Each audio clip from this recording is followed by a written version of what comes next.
later seen the best player with his best man taking home the Concord flag. But now Jeff Medlin watches from afar while battling leukemia. Nick Price hasn't walked to victory here in almost 3 years, but there's nothing he wants more today than to win one for a friend named Squeaky.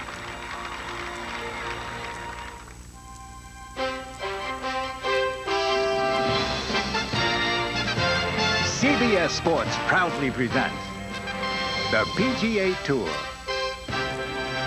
From the Harbor Town Golf Links, Hilton Head Island, South Carolina, CBS Sports presents the 1997 MCI Classic, sponsored by MCI. Is this a great time or what? The complete line of 1997 Lincoln and Mercury automobiles, and by Tommy Armour Golf, makers of the TI 100, the #1 titanium iron on tour.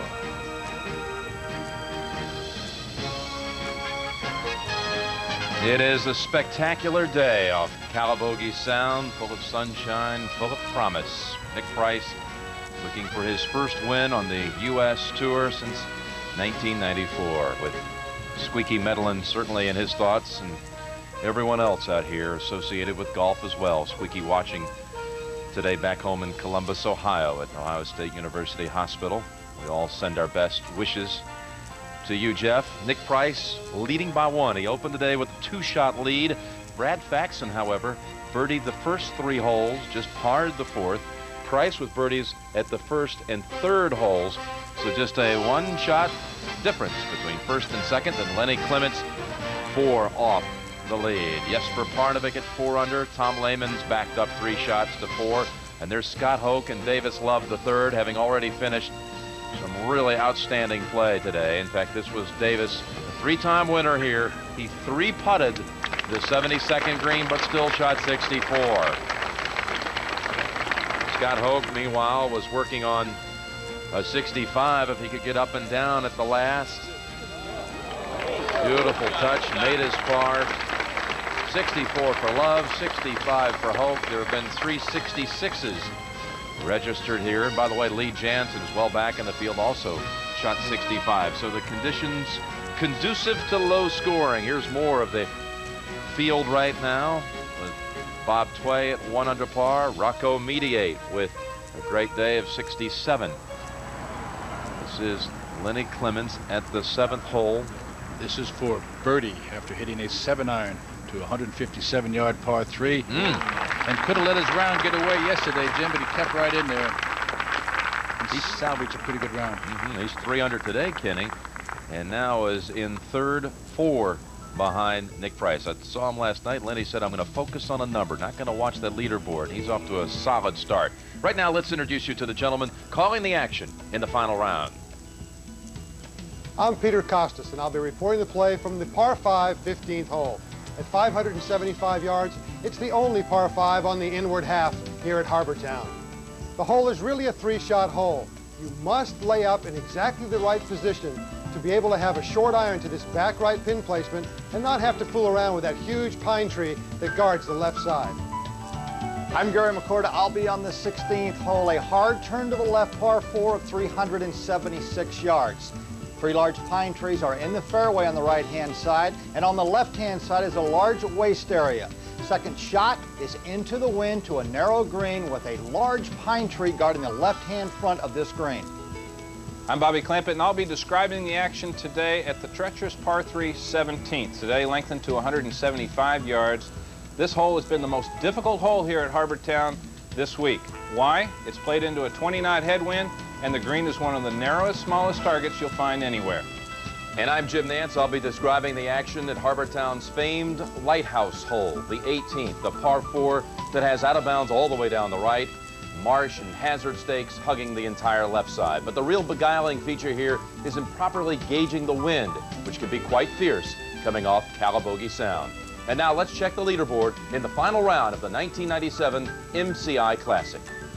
After you get past Price and Faxon, consider that Clements is 3 under today, Martin 3 under today, Hal Sutton 4 under for the day, John Cook 4 under for the day. Tom Watson got it to 6 under with a birdie at the 2nd, but then back-to-back bogeys at the 4th and 5th, taking him to -4.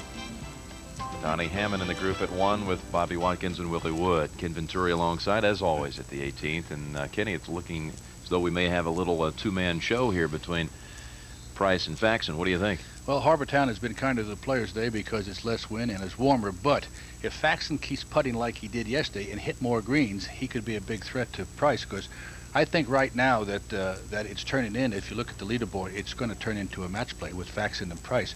But the key thing is 16, 17, 18 will play the big part as they played all week long. So look for it to come right down to the end. You could really see this coming with Nick Price. He was 3rd at Phoenix, 2nd at Doral, and also won 2 tournaments overseas.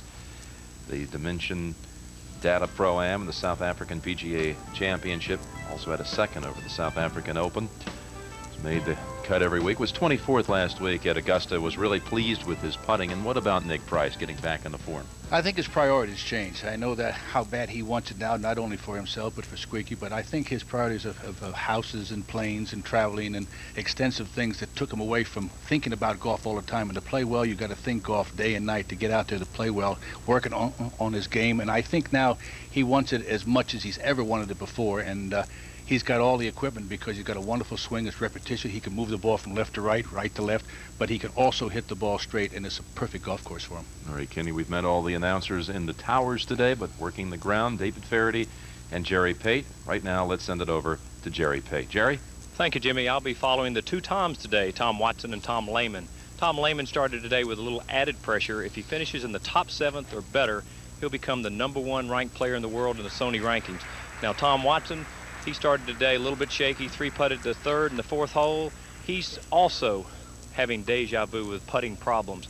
Lehman, 3 over par. It's going to be a struggle. The story is going to be, though, Faxon and Price. And to tell you about that, let's go to my colleague, David Faraday.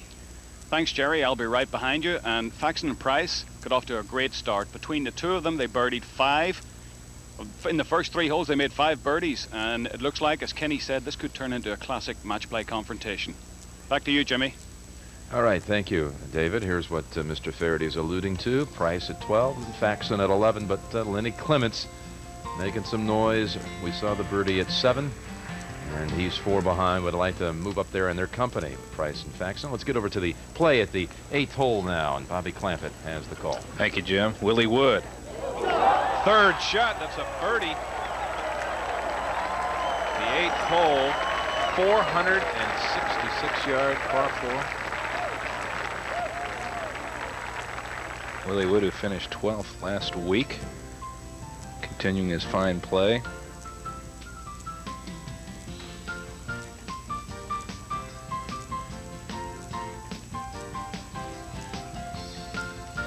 To the par 3 7th. 7th hole was a par 3. Kenny, shortest one here. Yes, and the hole is a good position to make birdies. It's playing 157 yards, but the hole is only 18 feet from the front edge, so this hole can stretch up to 180. So you see how large the green is. The green is 37 yards deep, so pin right in front, and they have been making birdies here quite a bit. Tom Lehman with a birdie putt. As Jerry said, he's been struggling early. Lehman with bogeys at the 2nd hole, which is like giving 2 away to the field, a par 5. Bogeyed 2, 3, and 4 without a birdie today, and this has really been some scoring day for the rest of the field. What's the reason for the low scores we've seen? Well, the lack of wind and later starting times. It's warmer because, as we know, Friday was really cold. It was down in the high 30s, and the golf course, when they get that breeze, it's just hard to get your feel. But Lehman can't keep leaving putts at this length. These are not the kind you want to keep testing yourself on. To the play at the 8th. Back in the landing area through the grove of trees. 2nd shot for Lenny Clements. It's from 205 yards. Pin front left. Not far away from the water. And look at this beautiful shot by Clements. What a great start he is having today. Got off to a rough middle round. See that? He did, Lenny. Got off to a rough middle of the round yesterday. Hung in there. To 7. Tom Watson for birdie. Saw the bunkering. This is some beautiful design. Watson, a two-time winner at Hilton Head, and one of only two players to ever go wire to wire. Something Nick Price is trying to achieve. Well, you won't find anybody that can play at all. They'll say that this is one of the greatest golf courses they ever played. To 9. 9th hole, that's John Cook. That's for a birdie. Boom! In the middle. John Cook moves to 6 under par. Let's go to 7. Lehman for par. Oh, Tom Lehman again, top 7 finish here. Will overtake Greg Norman, the #1 spot on the world rankings, to 6. 6th hole, 419 yards of slight dogleg to the right. And our final pairing of the day, Nick Price. David, what's he got? He's got 151 yards left, and this is 9 iron, so this will have to be a big 9 iron, even though it's downwind, Pete.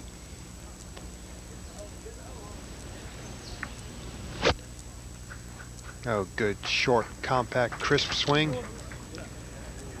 And excellent results for Nick Price at 6. He has that left to move to -13. How's Brad Faxon's ball striking been over the first few holes now, David? Brad has hit some wonderful shots. He held it from off the green in the first from about 45 feet, and then he hit it virtually stone dead twice in a row. He looks to have a bit of a bother here. Yeah, he's not in a particularly good lie there, and not coming from a very good angle. 132.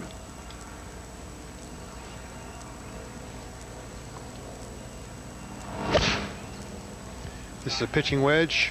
Well, he made a good contact, but he's pulled it. Yeah, they found the back left portion of the green. Not too bad all in all. Brad Faxon, -11, chasing Nick Price at -12. Things are heating up here at Hilton Head. On behalf of the 55,000 employees of MCI, I'd like to express our pride in being a part of this exceptional sporting event. Competition is MCI's middle name, and we're proud to support the excellent competition of the MCI Classic. It's my pleasure to announce today that MCI is making a donation to the MCI Classic Scholarship Fund. The purpose of this contribution is to provide greater opportunities to outstanding high school students in South Carolina. MCI, through the MCI Classic, joins the PGA Tour in recognizing the scholastic accomplishments of this new generation. Enjoy today's final round coverage. People here communicate mind to mind. Not black to white. There are no genders. Not man to woman. There is no age. Not young to old. There are no infirmities. Not short to tall. Or handsome to homely. Just thought to thought. Idea to idea. Uninfluenced by the rest of it. There are only minds. Only minds. What is this place? This place? Utopia? No. No. The internet. The internet. The internet.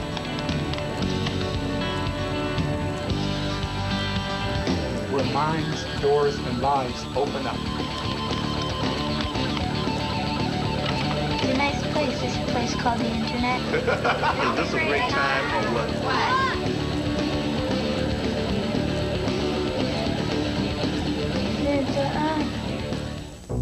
This is Sunday. This is the day when Thursday, Friday, and Saturday can disappear in 3 holes. This is the day that separates draining a putt and your putting going down the drain. This is the day when heaven gets a lot of phone calls.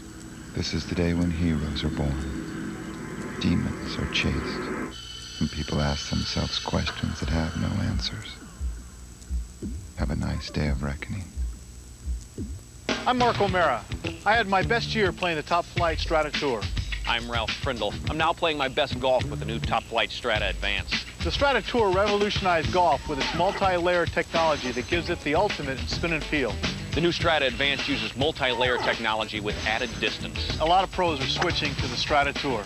And guys like me are switching to the new Strata Advance. Maybe it's time you switched. What do you got to lose? Besides your amateur status.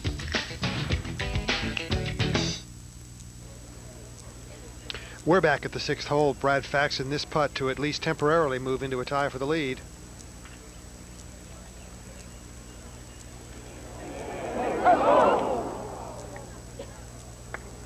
Pretty good effort from that distance for Brad.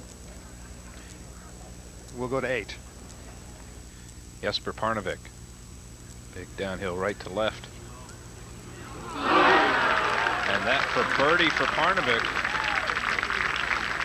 The 8th hole over the first 3 rounds has been the second most difficult hole on the course.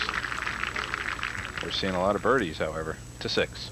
And Brad Faxon now has elected to putt on out and try to convert this effort for his par 4. Interesting pairing here, David. Both of these guys, Faxon and Price, both know how to find the finish line. You're right, Peter, and we all talk about how good a putter Faxon is, but recently Price has remembered how to do it too, and that wasn't a particularly difficult 5-footer. That may up be the hill right to left. That may be the that's worst really the stroke. first mistake he's made. Worst stroke we've seen out of Brad Faxon in quite some time. I don't know whether he was disturbed by something or just lost his concentration, but that was not a Faxon-like effort. Peter, that seemed a little faster too, didn't it? Yeah, Kenny, you know, just in those situations, sometimes you want to putt out, sometimes you're better off marking. He's not going to be able to give Nick Price too many of those giveaways, though. Unforced error like that for Nick Price, player of his caliber, he'll take it and run with it. David, is there much in this putt? It's going to swing from about left edge, depending on the pace. You may want to hit it just a little outside. Also a very fast putt. Gone to a new putter last week. Feels like it's easier to aim.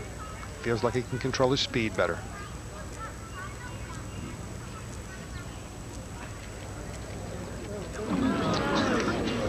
Over borrowed that one just a fraction, so both players failed to negotiate short putts at the 6th hole. Nick Price remains our leader at -12, but he now has a 2-shot lead over Brad Faxon, who bogeys the 6th hole. Let's go to 8. Lenny Clements for birdie. Got it. Lenny moves to 4 under for the day, and now this has become a 3-man race. Lenny Clements joining Faxon and Price. A tremendous round. Lenny only 165th on the money list this year. So big week for Lenny Clements. Lehman looking to make a move, as is Tom Watson. Scott Hope, 65 today. Davis Love, 64.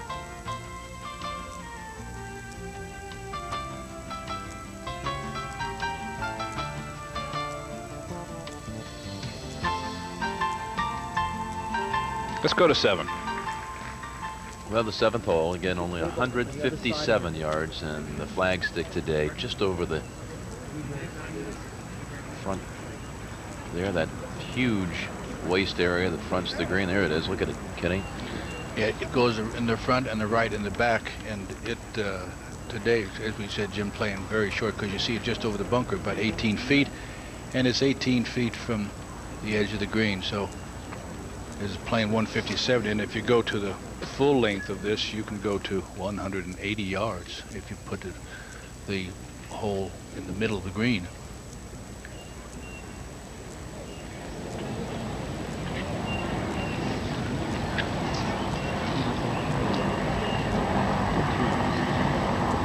That could have been a big turnaround on that hole, this last hole, Jim, where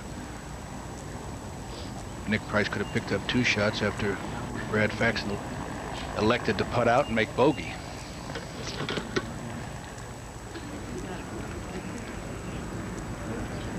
Nick's caddy now is Jimmy Johnson, young man on the bag. David, what's happening down there, my man? Well, Kenny, he's drawn an 8-iron here, and as you said earlier, par 3 doesn't have to be 230 yards long to be a difficult hole. For the finest shorter par 3s in the country right here, and that's a great shot. Oh. 2 feet.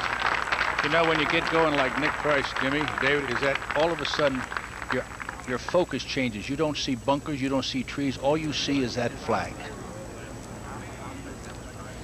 And on this golf course, that's all you want to see. There's plenty of furniture either side of the fairway to occupy your attention otherwise. This is also 8-iron. That's the beauty of being able to hit the ball straight. You don't have to make any adjustments, any curves. You just take the flag from after it hit, goes dead straight at the flag.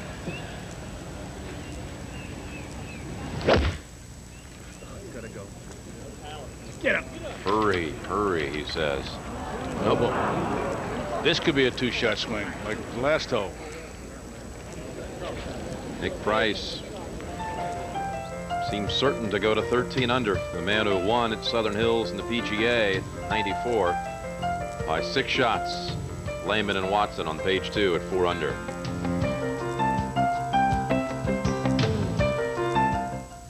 Okay, stereotype me. I'm an engineer, lost in a world of computer screens and pocket protectors, right? Not hardly. This is my office, my conference room. And in my town car, there are no cost overruns. The legendary comfort of the Lincoln Town Car proves you really can combine business with pleasure. I'm a civil engineer.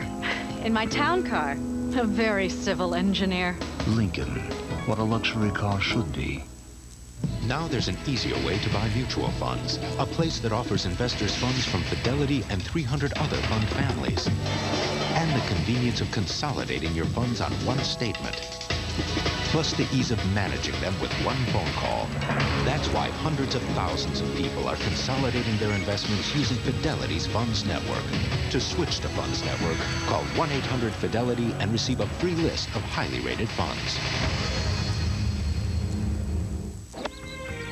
Nothing beats the feeling of a well-executed layup. Nice one, Herb. Safety first. We don't think so.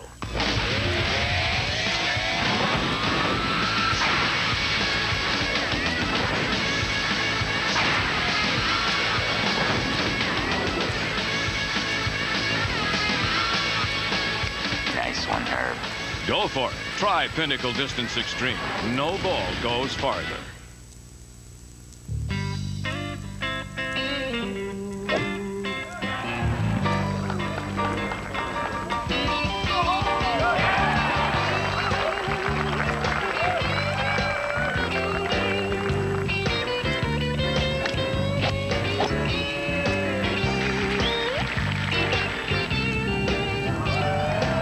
Big Bertha. How golf should feel. It's one of the most famous track meets in the world, and it's next Saturday on CBS Sports. America's best high school and college athletes compete at the Penn Relays. Take your mark. Beautiful day to be out on Calabogie Sound. So kind of a fun day when you've got your A game going, like Nick Price. Be out walking the fairways. Here's Brad Faxon at the 7th. And he's still away. In fact, will be on the same line as Price. About the same length as the last hole, Jim.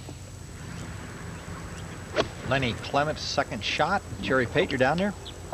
It's Gary out of a bad lie, actually a tight lie, but he's able to spin it with a sand wedge. He's on a roll. Boy, I guess this hole 337 yards. And let's go back to 7. 167. It's got to be on his mind, Jim, that the putt he missed on the last hole, you'll see him take a little more time on this one. You can bet on that. Faxon won 2 weeks ago in New Orleans. Felt like he really had everything going for him heading to Augusta, and just had one of his worst putting performances, he said, in a long time. It really surprised him. He thought everything was in check and ready to go for that major championship, but everything is returned this week. David Farady's down there. Is there much movement on this one, David? I don't think there's going to be a whole lot of movement, and it may want to come a little from his right, but he has to be thinking this could be pivotal at this stage. Possibility of going 4 shots behind. Oh, wow. And that's another tentative stroke. He used them all up yesterday, but what he's doing there is his hands are kind of preceding the club head, and everything he's missing is getting out that way, and his hands are getting forward, and he's not accelerating through it. He had a stretch yesterday where he one-putted 10 out of 11 greens. So Price looking for the two-shot swing on his playing partner, and in fact can open up a 4-shot lead. Had a 5-shot lead at one point Friday playing early. There you go, Nick Price to -13. Price will walk off the 7th green now and say, guys, let me see if you can catch me now. He's not a very good man to give 4 shots to because he is a good front runner. Lenny Clements trying to take second alone at the 9th. Lenny Clements missed the last 3 cuts in a row. He's ranked 128th in putting. And he's going to make this because he's very hot right now, and Lenny Clements now is the one that's chasing Nick Price. And this was earlier, Jesper Parnevik. This for a birdie. Yeah, just right hole both of them.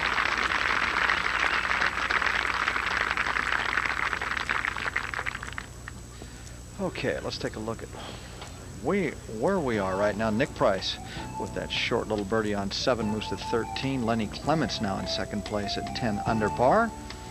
Brad Faxon falling back to 9 under. You can see Tom Lehman, Tom Watson not mounting anything today. Davis Love III, a great round today. Moved to -3. And Scott Hoke, a good round. Paul Stankowski playing well.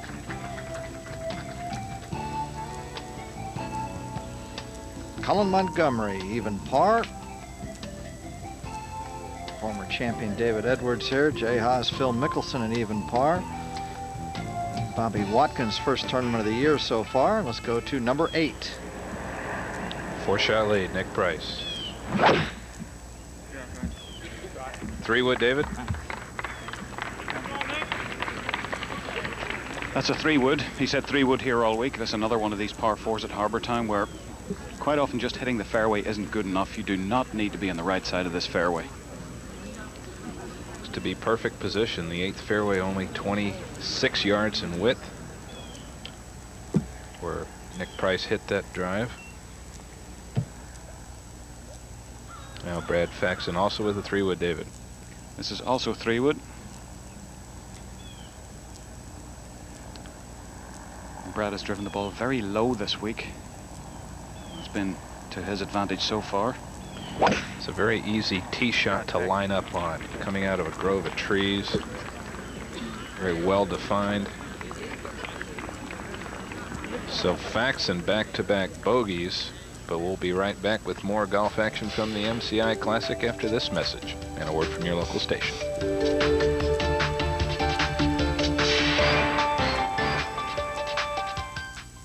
Teeing off, 3-time U.S. Open champion, Hale Irwin! Hail Irwin! What's this? New King Cobra 2 irons. Says here, just got better. Just got better. Wow.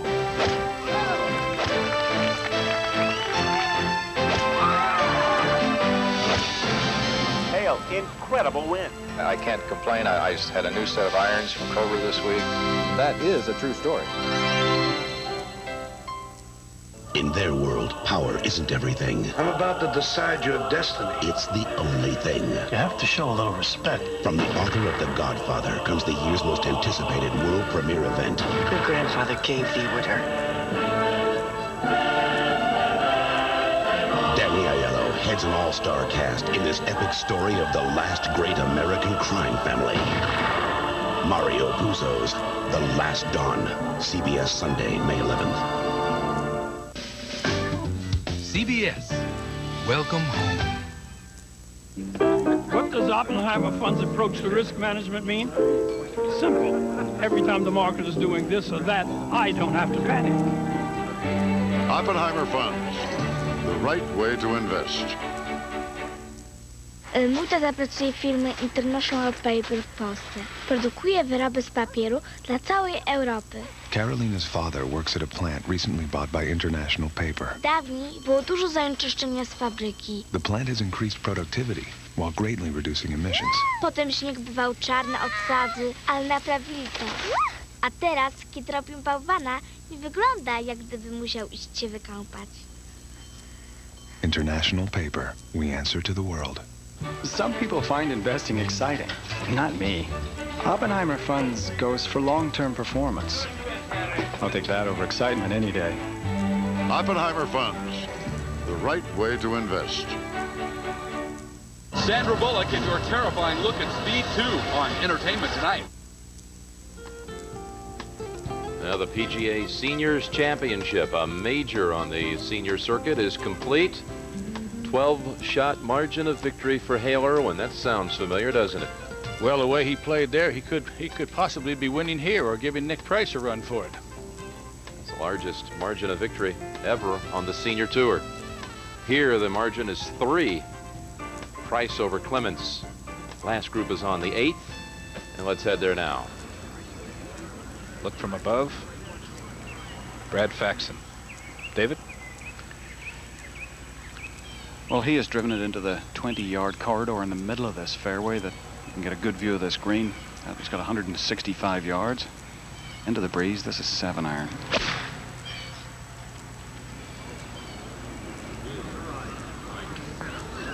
The wind appears to be swirling quite a bit, David. Well, the flag is fluttering. It's coming back into the players.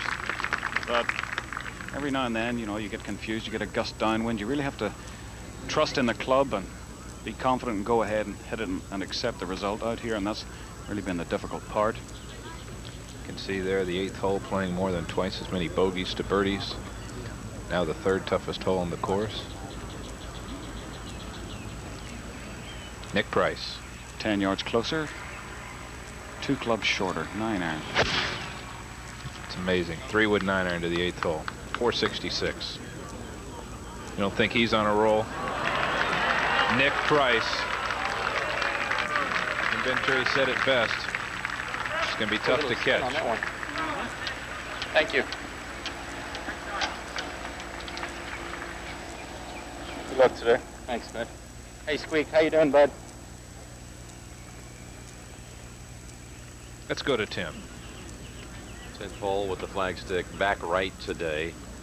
Just about as far back as you get at 90 feet back. Jerry Pate's there.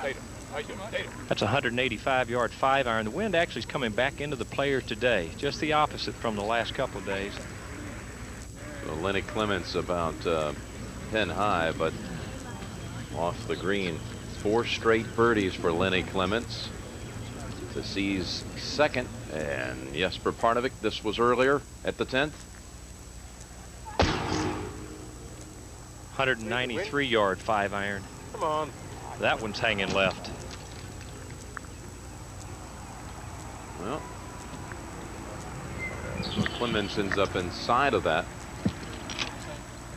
Well, they protect a little bit of not missing it on the short side with not much green to work with, Jim. To the 8th. A warm ovation for the final pairing.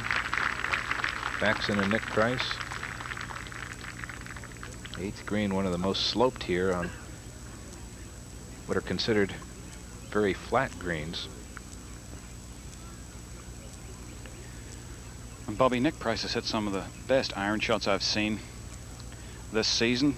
He's had a couple of dubious wedge shots yesterday, and apart from that, his middle and short iron play has just been absolutely superb.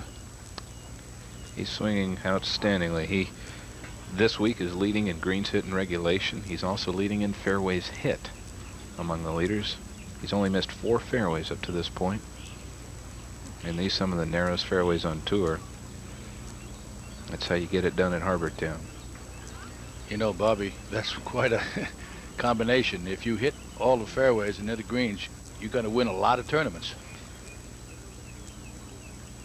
Tough to catch a man with that kind of consistency. Faxon. He'll have to start this way outside the right edge.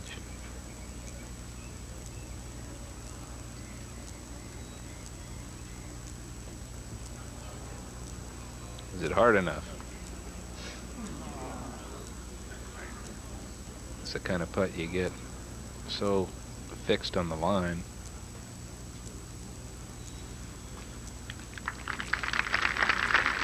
So par 4 for Faxon.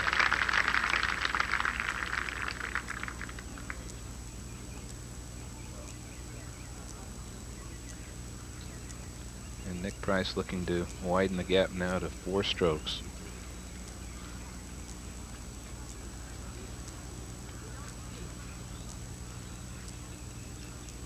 Let's go to 10. Parnevik. Playing a little flop shot there. Probably a little sand wedge, give it some loft and let it run. Slow down. Back to 8. Very much downhill. Tough little short putt. Have to be aggressive. No problem. Nick Price. 4 under par now through 8 holes for the day. Opens up a 4-stroke lead.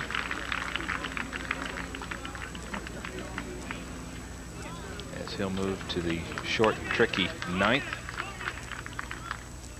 to number 10. All right, Lenny Clements coming from that same area for Parnevik. There's Parnevik. Let's see what he can do with it.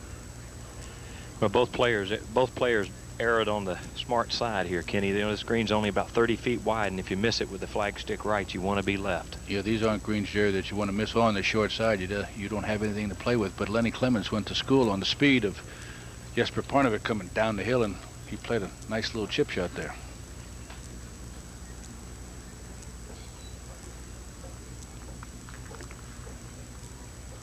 Warm welcome to the blockbuster blimp and today's crew. Captain Steve Tomlin is the captain of the crew from London, England, providing the aerial views of Harbour Town golf links. Jesper Parnevik expecting to be a papa for the 2nd time any day now. His wife Mia is due any day. Well, she's out here walking around in the gallery, and she looks like she's about to have a baby any minute. I was just looking at that blimp. Someday we ought to anchor the show from up there. Just do the whole show from the blimp. Call it from there? Just put our table up there and go. I will if you will. Yep. Parnevik for par. Oh, well, he looks a little jumpy on that. He looked like he had a little bit of yip in that one there.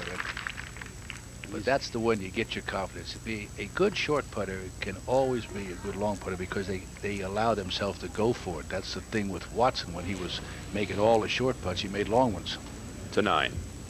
Nick Price on the tee. Probably just a 3 or 4 iron. Got to keep it the right-hand side today. David Fairty, you down there? Actually, Gary, and this will give you an indication of just how much he wants to keep it in position here. He went down to 5 iron there. And that's not a lot of club to be hitting off this tee. Just in case he pulls it, he can get over that tree on the left. Let's go to 10.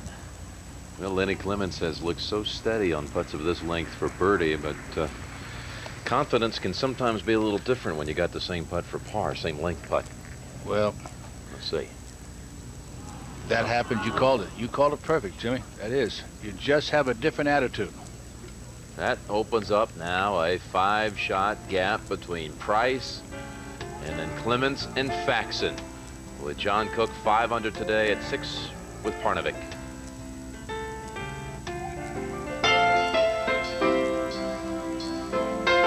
CBS Sports presents Top Shots with David Faherty, sponsored by Top Flight, the longest balls in golf. 2 years ago, Bob Tway came here to the MCI Classic, not having won a tournament since the 1990 Las Vegas Invitational. He was in contention in the final round, and here on number 17, he hit his tee shot way to the right, blown by the left to right wind, and ended up just about in this spot. It must have seemed to him that his slump was set to continue, but he hit one of the most important shots of his career, and this is how it happened.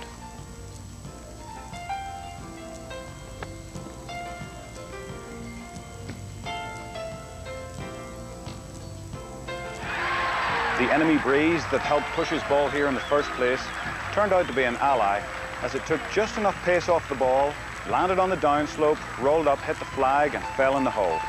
This shot took him to 9 under par and gave him sole possession of the lead.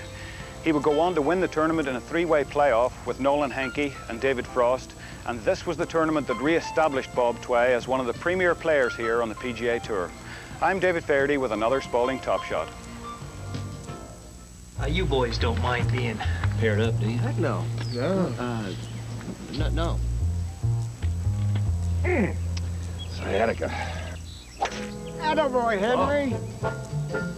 Kill him. Here, hit this one.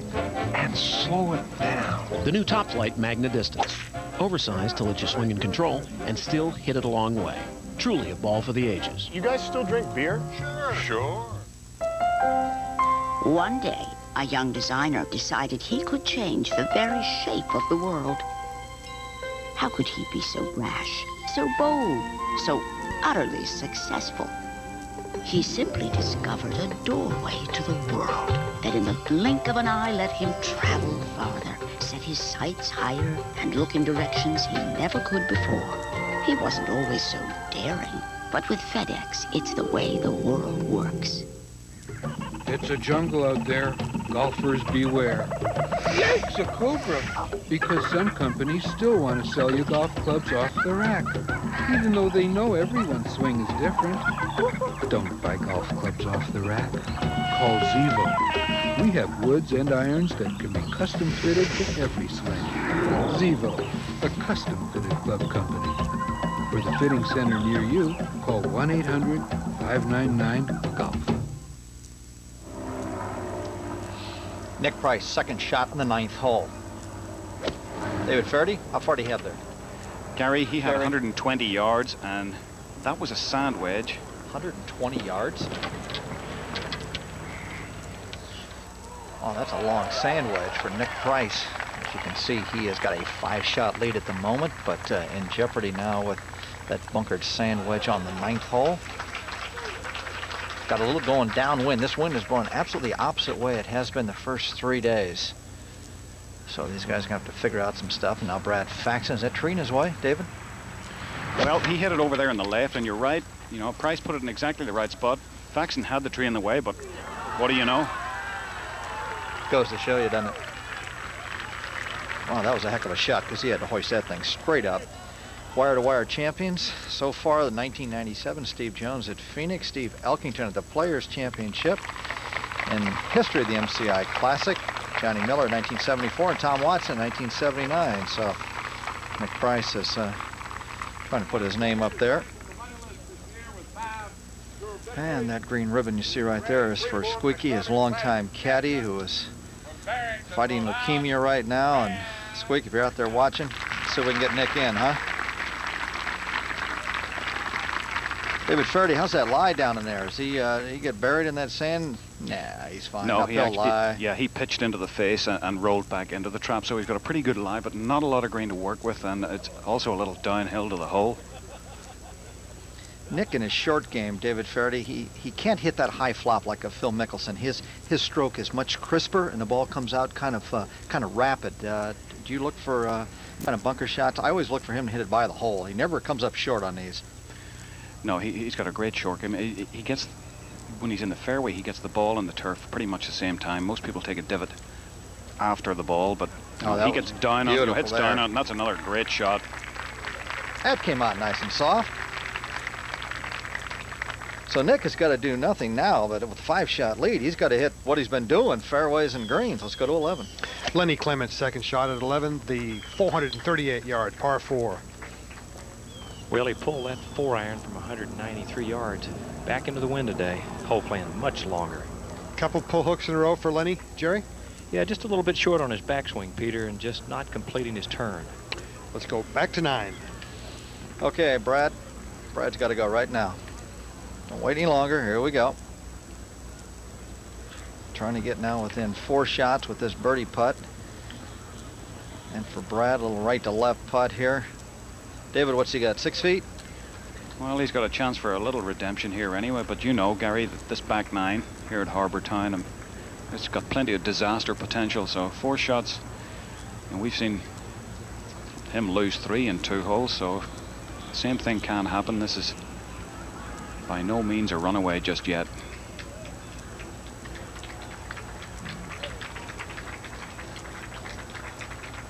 And there goes Brad Faxon back in the one-putt category. He gets the 10 under par. 4 shots back now for his playing partner, Nick Price, if Nick can make this putt. The problem is, David Feherty, he's been watching Nick Price play golf right now, and it's middle of the fairway and 2 or 3 feet on his iron shot, so he knows Nick is probably not going to get into a huge lapse from tee to green. So Fax knows he's going to have to shoot 3 to 4 under par on the back 9 to give it any kind of shot. And he's just got to start getting the ball in the fairway. This is Brad Faxon, and on the green, so he can let his putter do the talking for him, which it usually does. Just a big putt here to keep his momentum. Been making them for birdies. Let's see if he can make them for a par.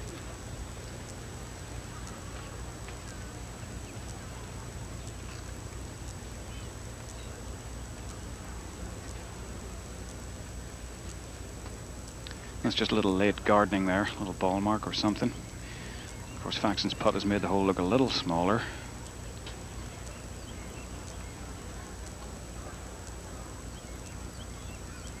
For his par to remain 4 shots up.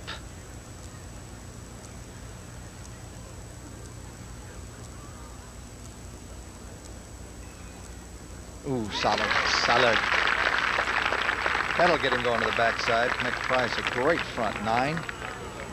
14 under par and just doing just what you need on this golf course. Hitting the irons close. Let's go to 11. And Jesper Parnevik. Come on. Come on. Hup. Just about hole high. To 12. John Cook for his par. Nope, that'll go wandering. This hole 413 yards, kind of doglegs to the right. And John stops his momentum there a little bit, briefly. These guys are all pretenders, though. They're 8, 9 shots back. There's only a couple of guys now going for this title. And let's go back to 11. And the Lenny Clements Jesper Parnevik group has made his way to the green. Jerry, what's Lenny's lie like in the bunker? Pretty good lie, Peter. And once again, he missed the green, but he's missed it on the fat side. So very easy, should be easy up and down for a player of his caliber.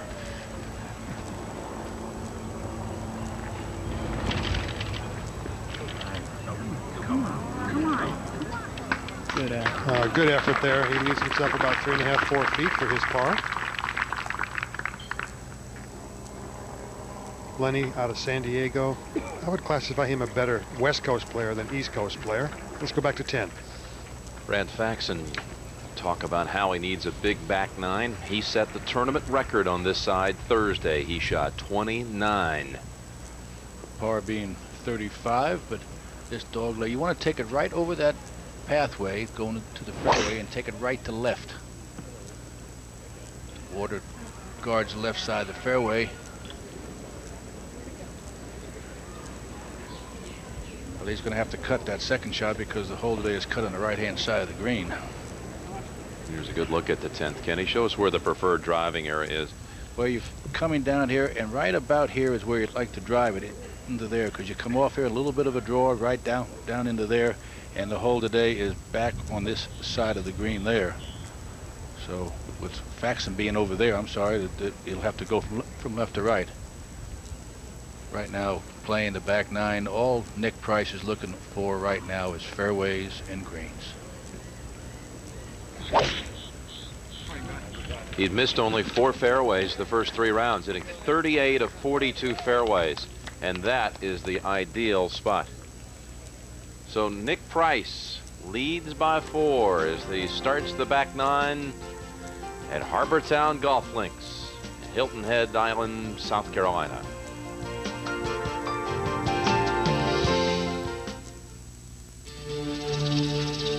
They created electronic trading, and a global intranet became their trading floor. An intranet now able to handle 1 billion shares a day, with trades flashed to 300,000 monitors around the world in milliseconds. With reliability critical, with no room for error, who did NASDAQ turn to build and manage the world's largest intranet? MCI. Imagine now what we can do for you.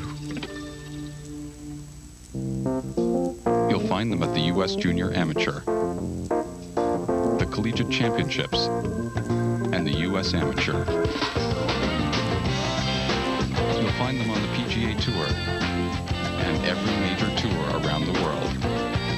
In fact, you'll find them in more PGA Club Professionals bags than any other club. DCI irons from Titleist.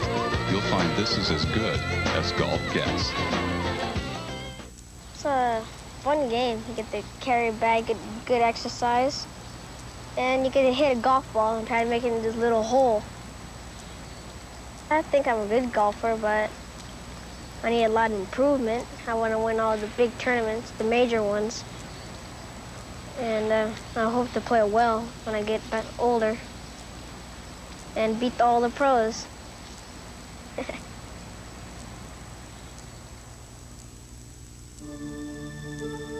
Mercury Mountaineer.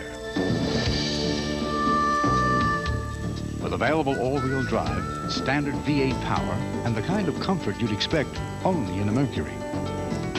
It's the perfect go-anywhere, do-anything vehicle, even if all you're doing is just running out for a few groceries. The 1997 Mercury Mountaineer.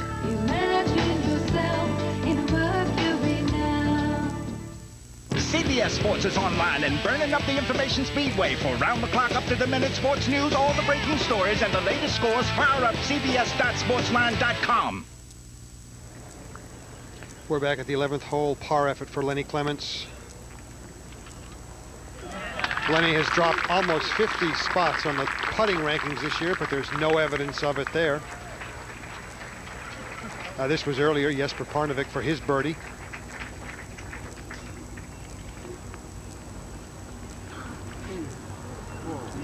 He will remain -6. Retro pants, futuristic putter. Nice combination. Let's go back to 10. Well, Faxon drove it to the right side of that fairway, and Bolte just out of the fairway. Here he is, man who was in 1983 the College Player of the Year, won the Fred Haskins Award up at Furman University here in the state of South Carolina. David Faraday, what's the yardage here? Jim, he's got 200, and he's got some big woodwork between him and the hole. Well, he hits it out low and tries to cut it, but the difficulty there compounded by the fact he was in the semi-rough, and that ball just came out like a bullet dead straight left. That's not far from out of bounds over there. That shows you the importance of getting on the right side of the fairway and getting as close to the water, being the center where Nick Price is. What shots you have here, Dave? Well, Kenny, he has 189. Now Faxon had 200 yards and was hitting 3-iron. Price is 11 yards closer and is hitting 6, so that's a huge disparity in the choice of club. Well, I think he's having a second think about this, though. Well, keep it under the trees. Keep it under the trees. I don't think it's a problem. I'm not choked down on this, Jimmy. Well, that has to be 5. Well, after looking at a lot of these players' clubs and the way they're made today, it may say 5 on the bottom, but it doesn't say 5 on the face. They've got them jacked up a little bit so they're stronger, and mainly most of that is for television, but the number is just a symbol of how far you hit it. Hold your line. Hold your line. Good. Yeah, good point. Yeah, it was on the line. That's a good change right there, David. So Nick Price with the confident walk, 4-shot lead over Brad Faxon. CBS Sports presents Rules of Golf with Gary McCord, sponsored by MCI. Is this a great time or what? Ah, man. Give me a sandwich, would you, George? Thanks. George, what are you doing? You can't put that in the bunker. That's got to be a penalty or something. I can't believe you did that. Stay tuned after this message. We're going to find out what this is going to cost me in penalty strokes.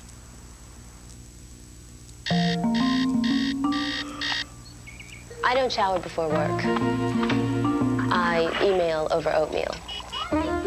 I take conference calls in my pajamas. Just take a look at the area that I'm highlighting.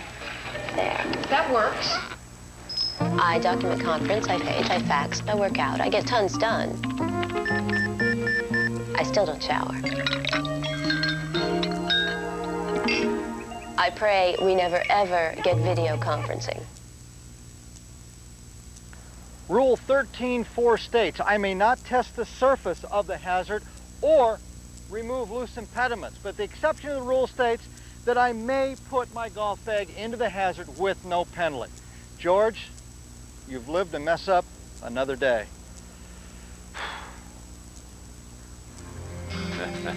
Poor George. No violation on George's part, but what about Gary raking that club across the bunker? He had a 4-shot penalty. He raked the bunker and he picked up a loose impediment. And I guess that's George's fault too, huh?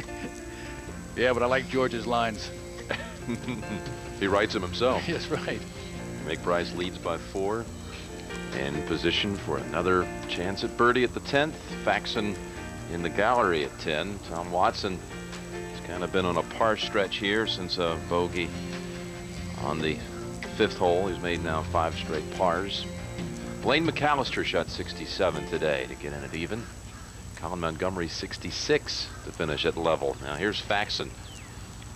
Well, this is the best scoring day by far, Jim, of the 4 days they've had. Thursday and Friday were not very nice. Faxon was schooled here in South Carolina at Furman, but he's a New Englander at heart, raised in Rhode Island. He won the Rhode Island Amateur twice, New England Amateur Championship twice. Grew up playing his grandfather's course. Of course, his grandfather owned out on Cape Cod. His father was at one time a scratch golfer. So Faxon family steeped into this game. Keep running. Right in that range again. He made all those yesterday, but he's missed a few today. To 12. Lenny Clements on the bad side of the fairway with this pin. He's in the left-hand rough. The pin you can see is way back there on the left. Jerry Pate, what's going on? Terrible lie, Gary. Hit a hot flyer there. Let's go back to 10. Well, Mick Price now will survey this, knowing there could be another 2-shot swing here with Brad Faxon. We saw one earlier today on the 7th hole where Nick made birdie, Brad made bogey. Well, when you get a lead like this, Jimmy, and you get anything in the range of 20 feet or 25 feet or in this range, all you're doing is thinking about distance. Let's get to 12 first. And there we find Jesper just in the left edge of the fairway. Jerry Pate, how far has he got? 130 yards with a pitching wedge. Really not where you want to be. Had to hit it up over that tree. Oh, yeah. Beautiful shot. A large pitching wedge, but you can see it's going downwind today. Very nice play there by Jesper. Let's go back to 10. All right, the man who turned 40 in January. See the speed, Jimmy? That's all he's concentrated on. He's getting the line, but all he does not want to leave himself 3 or 4 feet to be able to maybe miss one of them. He has not had really a good record here. He's played in 10 prior to this and only made the cut 6 times. Ed Faxon trying to prevent giving one back. You saw the today where Hale Irwin won the senior tournament. He has played here since 1970. Played in 25 heritages and made the cut 24 of the 25. Yeah. Impressive. And to me, I think he's one of the premier shot makers I've ever watched play golf. And that's why Hale had such a sterling record here. 3 times he won it, including his first tour win and last regular tour win came here in '94. Now Brad Faxon, who has missed a couple of these already, but another one. Well,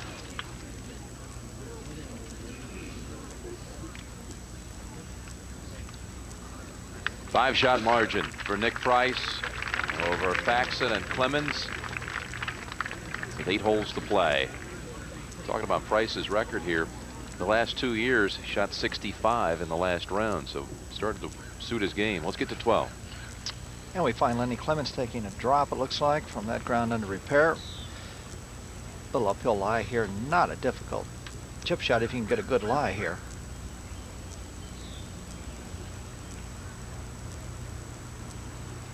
Come on, Jerry Pate, what are they discussing here?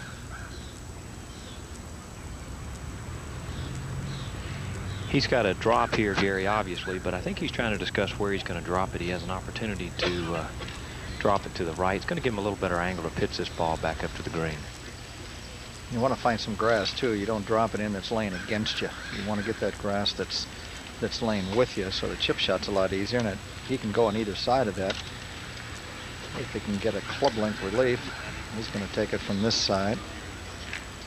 And now Jesper's caddy is saying something to him. Now Jesper's coming over. I can see the pants.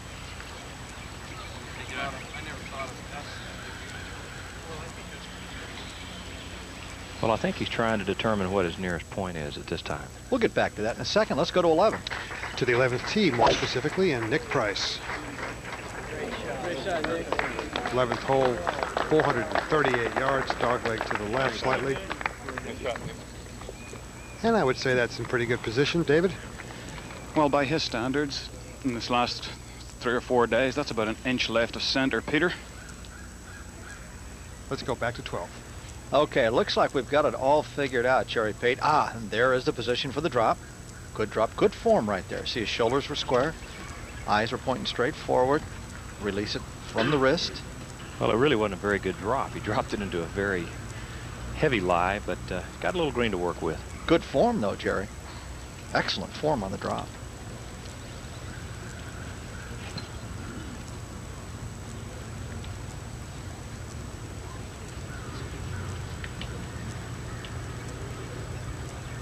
Lenny will probably hit a little sand wedge here and just get up on top of the hill and let it run down. Lenny Clements is in second place, tied with Brad Faxon, 5 shots back. That's a nifty little play there. Put it back in his stance and just trapped it. Ball release. And he got some good TV time with the drop, too. Let's go back to 11. And Brad Faxon now with his tee shot. Brad going with a 3-wood a lot this week. Driving perhaps the weakest part of his game, but that one's all right. 3-wood, David? That was a 3-wood, Peter, and it's only about 10 yards further left of Nicky's, but he is going to have to hook that one.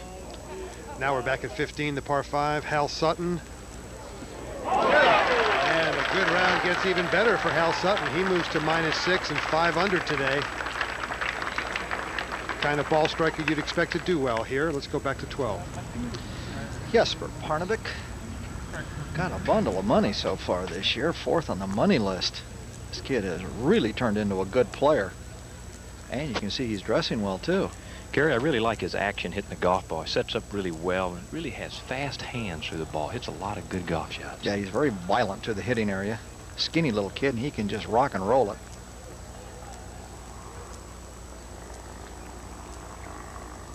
Ooh, we got a good look, don't we? Let's see. Oh, yeah. Oh, he started to walk. Now, wait a minute now. I think he thought he missed it. I don't think we should count that one, Gary. He thought it was going to go the other way, didn't he? Yeah. He's walking before he's even hitting it. He walked out of our picture. We had it right behind it. He was walking out of the picture. He thought he whiffed it. Oh, it's a fun game, isn't it? The ones you think they're going in, they never go in. The ones that have no chance go in. Look how Lenny Clements on his practice swing makes a very nice stroke, but when he goes to putt it, his hands always stop.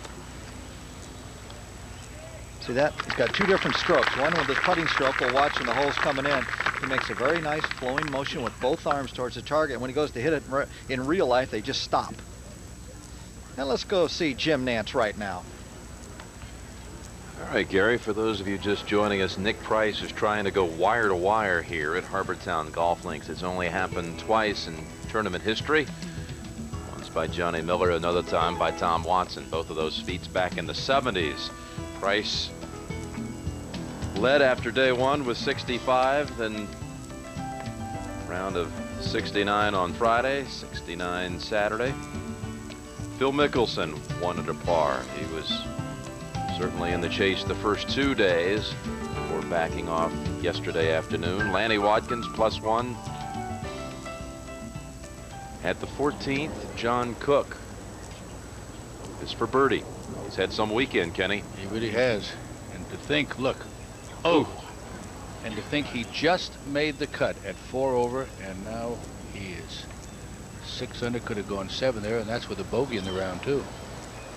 To 11. And Brad Faxon's second shot. David? From 197 yards, Peter, this is 5-iron. It's a long way back for... Has to turn over. The difficulty of this shot. And he finds the green. John Cook tapped his in.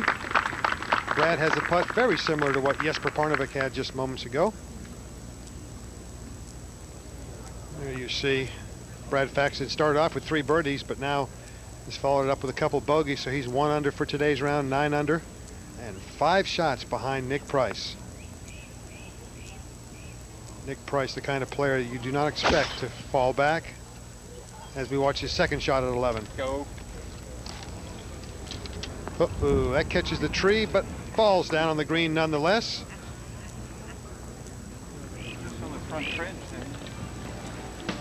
There you see the last time, 1989, Payne Stewart, 5-shot lead.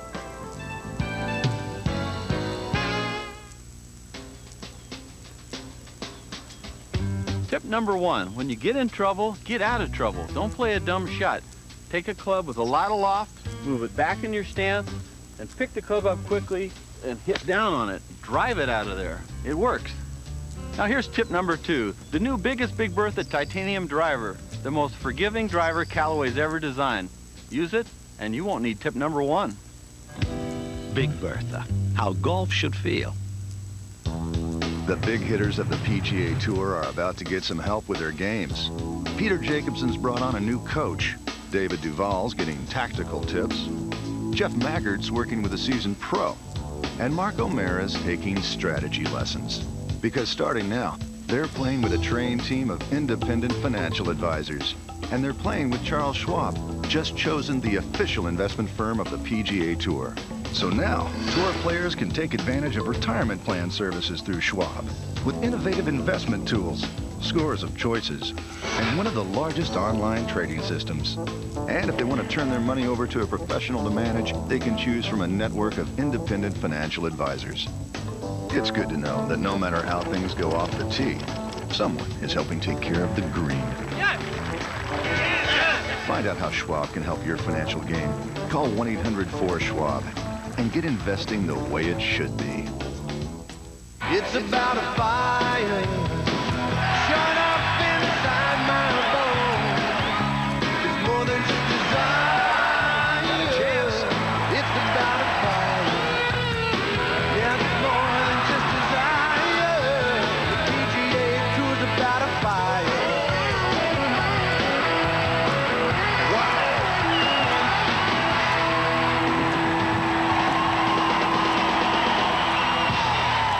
They'll be looking for game, set, and match as tennis aces Michael Chang and Malavia Washington lead the charge at the U.S. Men's Clay Court Championships next Sunday on CBS. How often do you see this, Kenny? One player going wire to wire for victory and another player trying to go wire to wire for second. That's right. Look at Cook. Started it after Friday, was tied for 62nd with 11 other fellows, and now is at 5. Here's how they stand. Clements in a tie for second. I think Seo Aoki may have done that at Baltusrol when he was paired with Nicklaus back in, I think you're right, 1980 at the U.S. Open. On to the play at 11. And a view from above. Now down on the green, Nick Price putting first for his birdie. Had a chance to look at this putt, David? Peter, I didn't get a chance to look at the putt, but this flag is 27 yards on the green, and the green is only 27 yards deep on the right. So what Nick Price did here is he hit a club that he knew wouldn't get flag high, and that made his target a lot bigger. Playing some very smart golf. Well, he judged the distance perfectly, misread the line perhaps just a little bit, or pulled it. He'll have 3 feet left for his par. And it's a lot easier to protect a 5-shot lead when you have the confidence that Nick Price has in his putter. Let's go back to 13. Parnevik, second shot, 13, 378 yard par 4. Jerry? That's a pitching wedge from 120, Bobby. Wind left to right, pin right on the front, only 4 paces. Tough to get it close here today. Won't see many balls short of that flag. Very punishing penal bunker short of that flag stick today. Let's go back to 11. Now, Brad Faxon, if he's going to get a move going, he's better start it pretty soon, David Feherty. Yeah, he's going to start running out of holes, that's for sure. And chances are he's probably going to have to hit a little closer than this. He's played pretty well today, but he's always been just that 1 or 2 yards just out of position. And here at Harbour Town, that makes all the difference.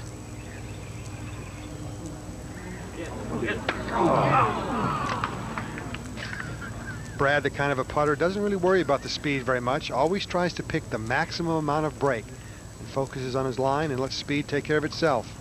A little different, perhaps, than most putters. A good 2-putt for Brad Faxon. He remains -9. We go to 13.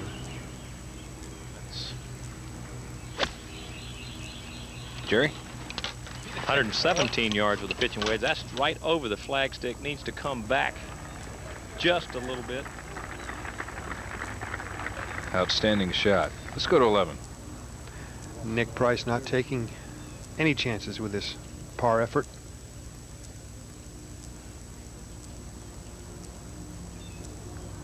Just needs to keep it inside the hole, strike it firmly.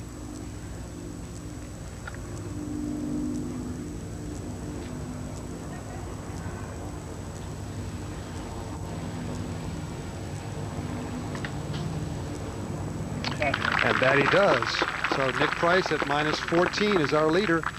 And we'll be right back with more golf action from the MCI Classic after this message and a word from your local station.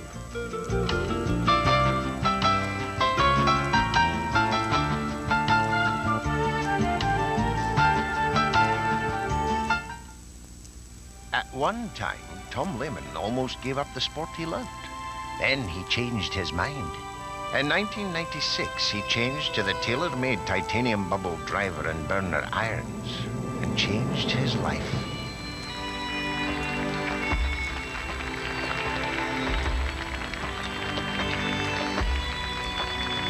So you still think clubs can't make a difference? Tailor-made. Find your game. If you had just paid the government $32 million in back taxes, could you joke about it? Willie Nelson can, and he does, tonight on 60 Minutes. CBS, welcome home. What do you got there? My new driver. The lollipop. Biggest sweet spot on the market. It's made of 100% candy. Very hard candy.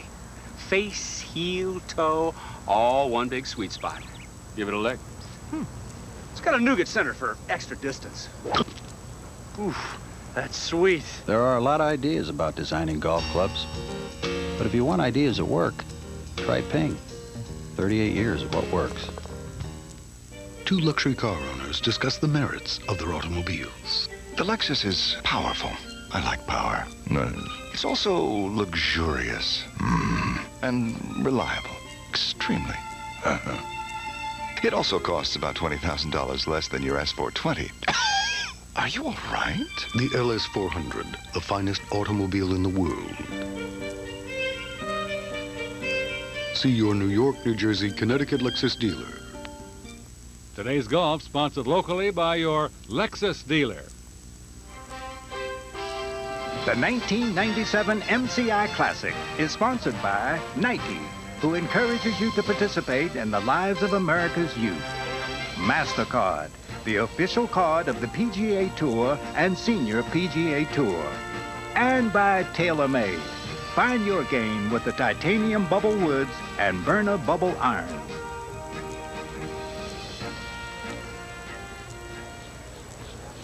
Lenny Clements trying to get back to double digits. Downhill putt for birdie.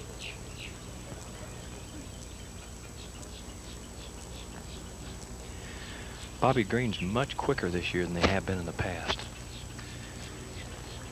Is it enough?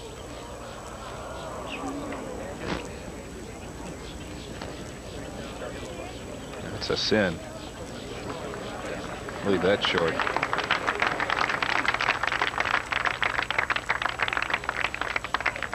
earlier. This was Parnevik's effort for birdie. Up against the fringe. And Parnevik, he's making quite a roll now. 4 under for his round today. Second straight birdie. To 12. Back on the tee, Nick Price. This pin cut way to the left-hand side, so you want to drive it down the right side a little bit. Uh-oh. Uh-oh. Ooh. That's not good. That is definitely not good right there. There's a hazard just about 3 feet left of that. Let's go to 13. Tom Lehman.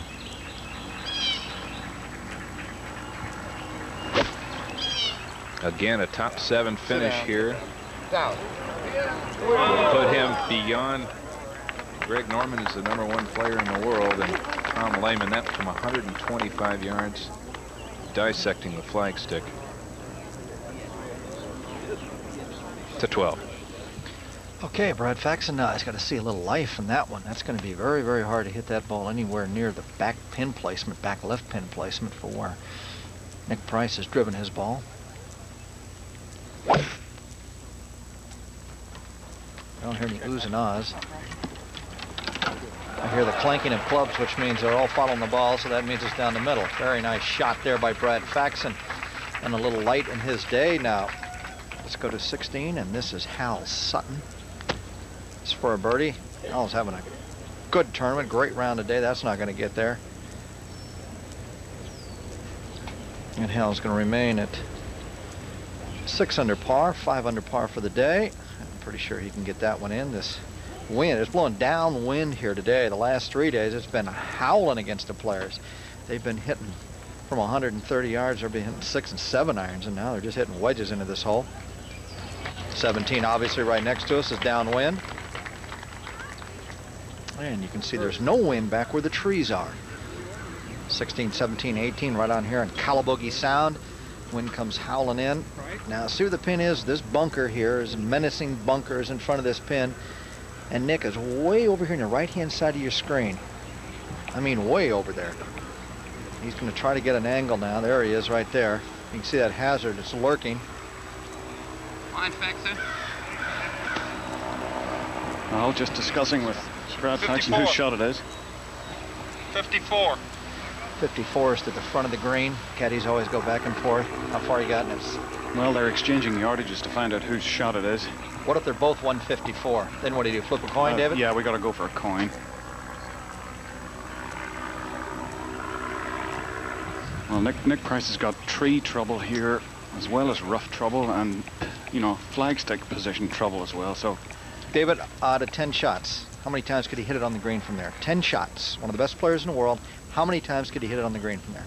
Well, he might get it on the front right a couple of times. Okay, and the pin is way back in the left. And Brad Faxon's going first. What's he have, David? He has 157, and he has 8 iron. So this will be all of an 8 iron for him. Just trying to hit it hard, hook it, and just get it over this bunker that's right in front of the pin. Put a little pressure on Nick. That's what he wants to do, is show him something really pretty and close. And that's not bad.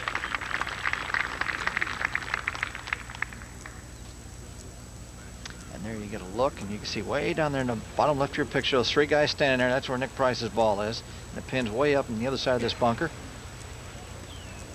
And Gary, the front right of this green really isn't any good at all. No. He has to get it up the back of this green, or he's going to have a dogleg putt otherwise. What do you think he's going to hit here? A little rope hook 5 iron? I'm getting a sign now. It's 7. He's going to hit this back in his stance, obviously. Yeah, he's got that out running and hooking, but it's not doing enough of either.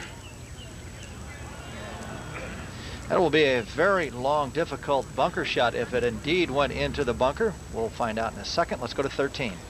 Lehman alone in 7th place.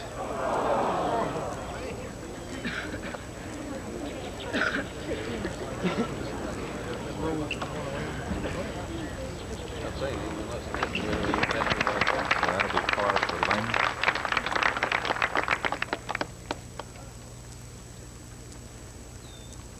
And there, Nick Price's ball at the 12. Gary? You can see the difficulty in that is the length of it. Let's go back to the 14th. Lenny Clements. Yardage today 161. Back right pin. That was a 7-iron. Holes 15 feet from the right-hand side or near the water. To 15. And the birdie effort of John Cook. Up and down careers this year for John since his victory at the Hope. He's failed to make 2 cuts in a row, but he's got it going today.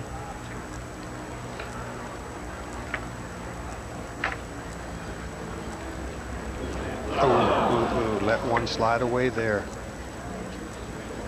He will remain -6 and 5 under for today's round, but disappointed by that one.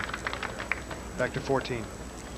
Jesper Parnevik, the man who revealed earlier this year that he's been eating volcanic sand when he feels unhealthy.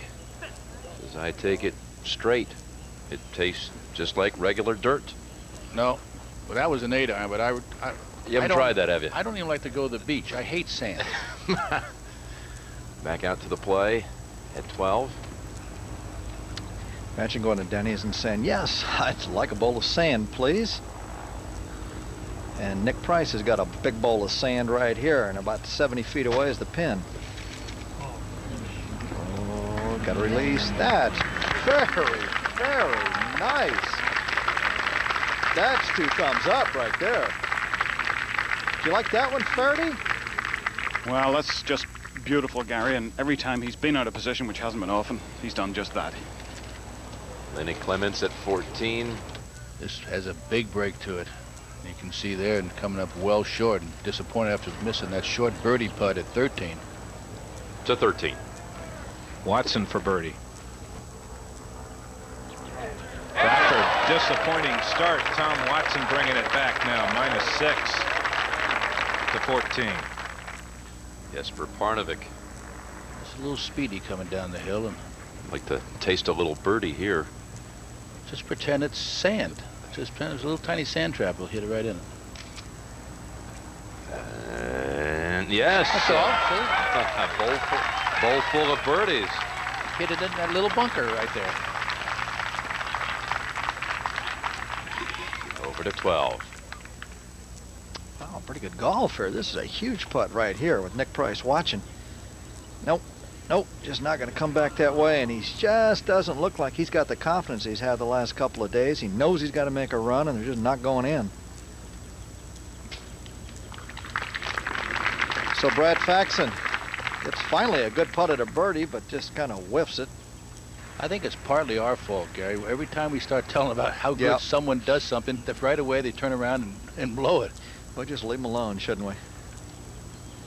So that's going to open Nick Price's eyes up here. If he can get away with this one, he might calm down and just sail right now. That was just one heck of a bunker shot. I do not like long bunker shots, especially if you're on TV. And he hit that 70, 80 footer there, just up right where you see it right there, just 3 feet away. Let's go to 14. And that was another wicked attempt for par. And we've seen some good strokes, and we've seen some ugly strokes today. That was not a very pleasant looking stroke. So Lenny, 2 bogeys on the back to 12. Boy, every time he gets in trouble, he just absolutely hits a great recovery shot. Nick Price.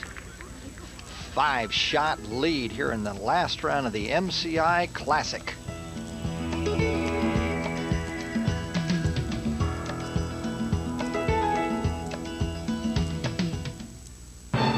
A storm rolling in, and Mom's not due for another hour. Hey, what about me? A pretty tight spot, unless you have MCI. 33! The kids dial one special number, and that one call goes to Mom's office, then to her cell phone, then right to her. Get in, I'm so glad you called. And Mom rolls in right before the storm. Wouldn't let me in the phone booth, Mom. There's no room, you dweeb. Dork, dweeb, dork. This is Sunday. This is when most of America has the day off, and golfers hope they don't have an off day. This is the day when 3 feet is longer than it was yesterday, This is the day when you wonder, is that the green that's undulating or my stomach? This is the day you make a move or move over for someone else. Have a nice day of reckoning. Can MasterCard unite the world? Well, there are a lot of things that the world can't seem to agree on. A single language, form of government, or even what time it is. But amazingly, we all seem able to agree on a single currency. Gold MasterCard.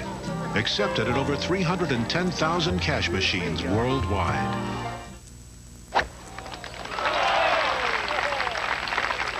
Okay, so stereotype me. I'm all work and no play. Drive some kind of big, cushy sofa on wheels. And listen to big band. Right? Wrong. Because I do play. Hard. And I drive a Lincoln Town Car. Yeah, it's smooth, roomy, and comfortable. But it's also solid and responsive. It's almost like they had me in mind when they designed it. Now, as far as big band goes, okay, you got 1 out of 3. This week, the stars shine on Dave. Don't miss Touched by an Angel's Roma Downey, Sybil's Alicia Witt, George Foreman, Katie Couric, and Lisa Kudrow.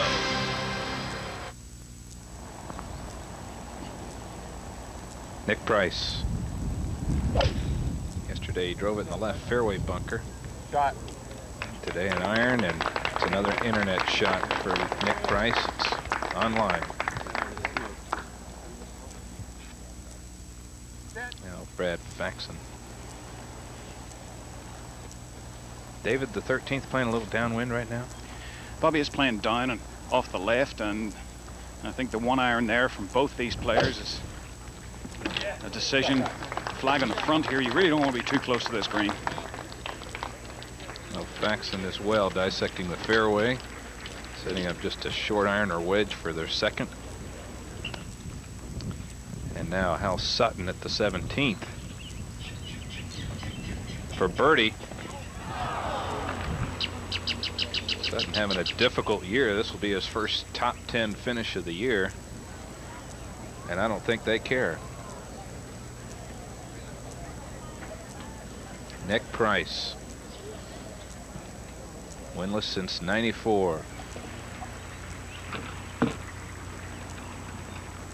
Sutton making par.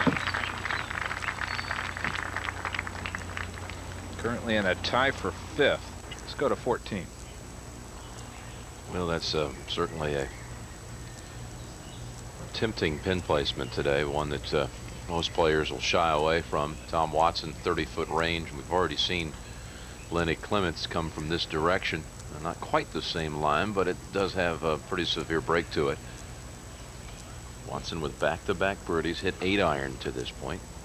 You know what I think he's done with his putting, which I like, is he's moved the ball out some. When he was putting poorly, right here, if you get a shot in at him here, you'll see when he gets over the ball how his eyes are right in here. His eyes are right over the ball.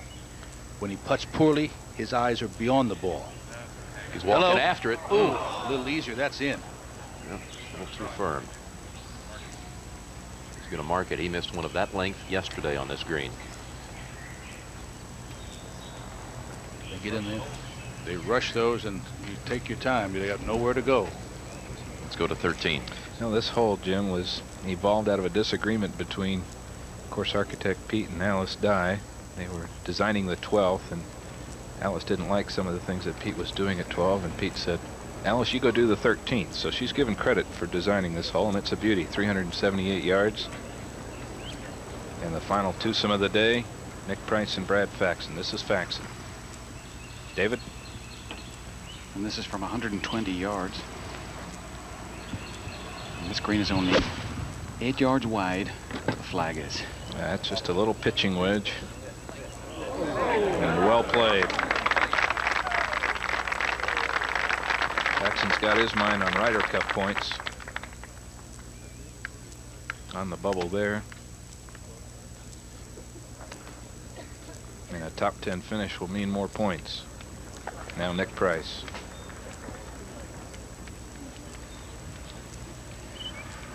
And this is from 110. He has sand wedge, Bobby. Well, if he can go at it from 120 on the 9th hole, certainly this is plenty of club. And below the hole, that's the better leave, putting up the slope. To 16, Gary. And there you see John Cook, big drive on the right-hand side. He's only got about 95 yards. Little pitching wedge. Oh, yeah, snuggles it up there, and that's to get to 7 under par right now to be in 5th place. Let's go to 14. Tom Lehman. Lehman, as we said, if he finishes 7th, he'll take over #1 rating in the world. He is 8th right now. How about that? 1 spot out of it. He's 8th, sitting at 5 under.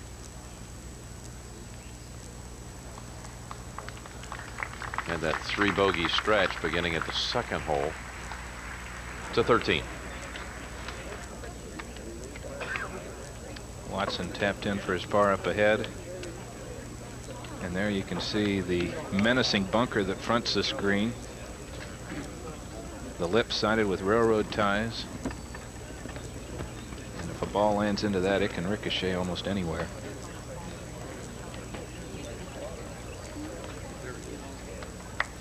Type of hole that really tempts you off the tee,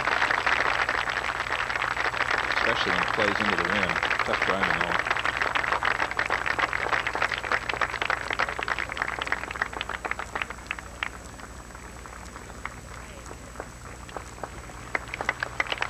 But for Nick Price, all he's looking at right now, center of the fairways. Let's go to 16. John Cook. If he hits it hard, it won't break. If he hits it easy, it'll break too much to the right. Yeah, there it goes. Ooh, it's still going. That pin is cut right on, the hole's cut right on the downslope right there. And anything pin high, that ball really goes to the right and just gets hauling down that hill. Gary, he's missed 3 makeable birdie putts the last 3 holes now. Yeah, John's the kind of guy, Kenny, you'd think would play good on a golf course like this. Hits the ball very, very straight. He can control the distance. He hits his iron shots beautifully. And he's a very nice putter. Obviously won the Bob Hope this year with finishing rounds 62, 63. You got to be able to putt and hit your ball pretty well to do that.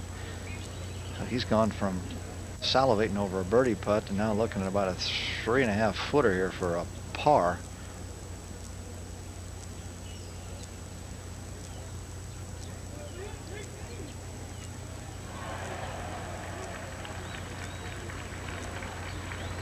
And the par he got, he did have to work at it just a little bit. Yeah, and you just shake your head and go, ugh. Let's go to 13. Price earlier this year said that he has reprioritized things in his life, and he wants most in life now to be a good father, a good husband, and then a good golfer. That's all he's focusing on.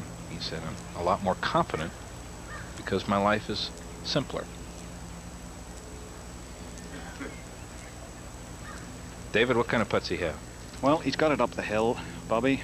Perhaps a little right to left. It's so tight in there that, you know, if I were to get in and read this one myself, he'd probably ask me to hit it for him. I don't want to do that.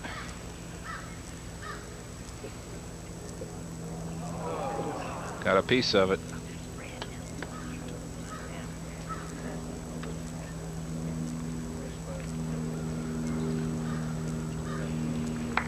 Kenny's had a lot of opportunities here on the back 9 and is failing to make some birdies. Looks like he could have really wrapped this tournament up, but he's still leaving the door a little bit open for the others. He's playing like a man with a 5-shot lead. Exactly. He's got the right speed. He's got some good line, but he's not leaving himself a second putt, and that's how you play with a 5-shot lead. Kenny, he said yesterday that Nicklaus always, he won so many majors, not because, you know, he made so many birdies, but because he didn't falter. He hung on in well and let the others fail, and that's what he's trying to do today. Just hang in there and let others make mistakes. Well, that was Lenny Clements from the 15th fairway, and obviously did not have a very good lie. He has now found the front bunker with his 4th shot. He was bunkered off the tee. We'll go back to 13. Faxon down the hill. David? And really, he's running out of holes now. This difficult putt down the hill, very fast.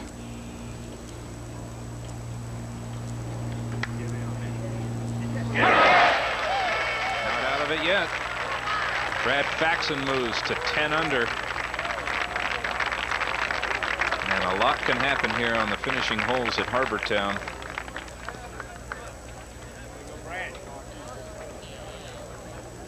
The 15. Jesper Parnevik 90 yards, and the players have been absolutely bombarding this flagstick today. Oh, and there's another one. There is another one. Jesper lands only about a foot past the hole. Let's go back to 14. Totally still conditions here. The Harbor Town Golf Links, the MCI Classic. What a prestigious list of champions they've had here through the years. Arnold Palmer won the first event back in '69. Then names like Nicklaus and Miller, Watson twice, McFaldo. In fact, Faldo's first win on the U.S. Tour was here in 1984. Bernard Langer won the year after, or the week after, winning the Masters in 1985. Davis Love 3 times, Payne Stewart a couple, Hale Irwin 3, Fuzzy twice. Stewart had 22 consecutive rounds of par or better on his golf course. Wow. Well, at the upper right portion of your screen, a little look at the 14th playing today, 161 yards. Brad Faxon on the tee. Going to make a move. He's got to start right now. 5 holes remain. Oh, it's not far enough. What's that, David? It looks like he started that right. Not far enough. He shot it. It wasn't far enough. He had 136 yards to carry. The flag is on 25. That was 8 iron and a much better shot than he thought it was. David, I've always said, never let your mouth ruin a good shot. No kidding. And talk to your own ball. Holding his breath as that ball flight was perilously over the water and toward that right of the flagstick, which is not a place today you expect to find many. I don't expect to find Nick Price there, that's for sure. He's got the same club, Kenny. All he wants is center left of the flag.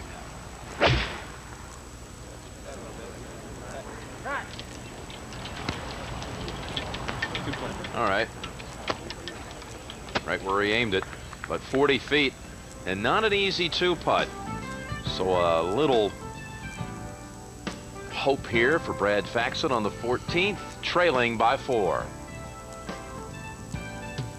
And now, the tournament summary, sponsored by the new King Cobra 2 irons with the IQ system. The #1 oversized iron just got 4 times better. Nick Price attempting to go wire to wire. And how about Glenn Day? He had a nice little stretch of 6 birdies in a row, which ties the tour standard this season. Golfers are always asking me, what's the secret to longer, straighter drives? The first thing I tell them is find a club that's right for you. If you slice the ball, you want an offset wood to help you square the face at impact. Or if you have trouble hitting the sweet spot, you want a deep face club for more forgiveness on off-center hits. Only Cobra offers you the option of offset or deep face titanium woods. So take your choice and then tie into one.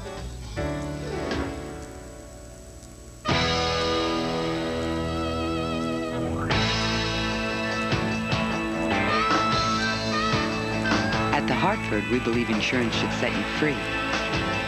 Our auto insurance and homeowners insurance do just that, which leaves you with only one thing to worry about: getting the most out of life.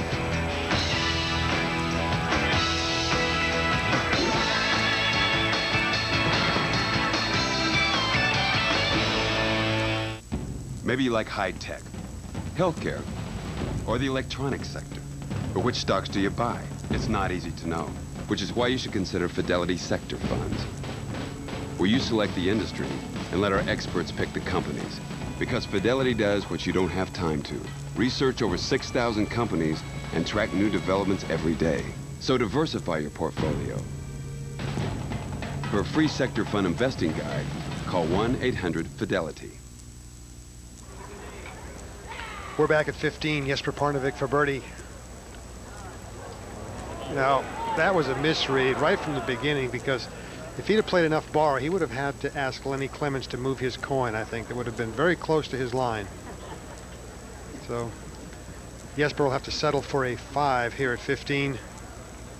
And he remains -9 and 5 shots behind Nick Price. Back to 14. And Nick Price takes a look from behind the hole. Now checks really on the angle where he expects the break to really come into play. Kenny, what about this one? This one here is, no one has read it above the hole yet. Everybody's been short and to the right.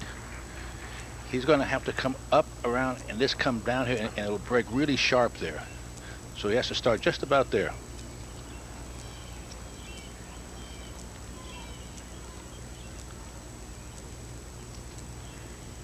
All he's interested now, he can read the line. All he's interested now is speed.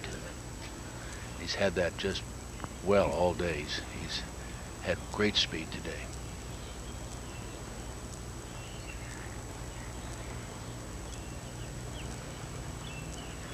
But still, you got Faxon with a great opportunity to make birdie and get within 3 and maybe 2 if. Watch how big this break is. Yeah, he's playing it way up there. Way up there. See, it is right there. And now watch it come down, and you still can't get it high enough. Beautiful speed, though. Excellent. Excellent yes. pace. Well played. That's all he was looking for. From that distance, you just don't want to leave yourself a second putt.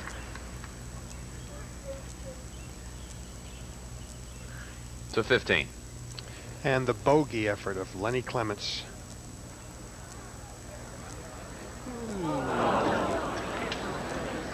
From a poor third shot and a plug lie in the bunker, it's a double bogey for Lenny Clements. He drops to -6.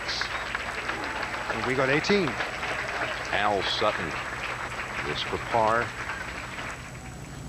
And Al Sutton with a strong showing over the weekend. 66 today. That's tied for 4th at the moment.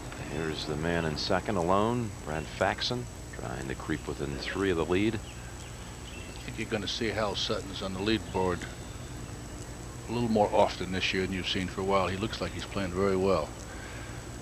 Faxon has started out today with birdies of 1, 2, and 3, and then he kind of lost his momentum. But I tell you right now, this I'd have to bet he makes this. Maybe he's missed some today, but this is right up the hill. I'd almost give him a 2 here. Oh, how could you miss it? When he misses, though, you're right. He goes into shock. We're not falling. Used them nowhere up, like yesterday. No used them all up close. yesterday, I guess. That would have put him within 3 and not out of the range of possibility of catching Nick Price.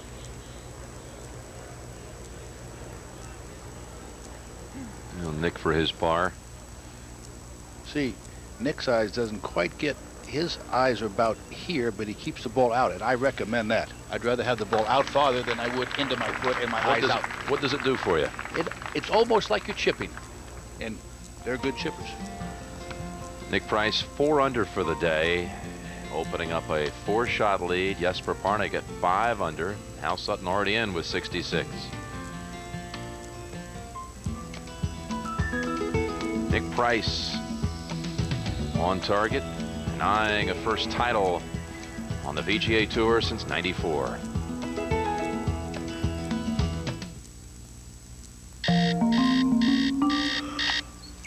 I don't shower before work.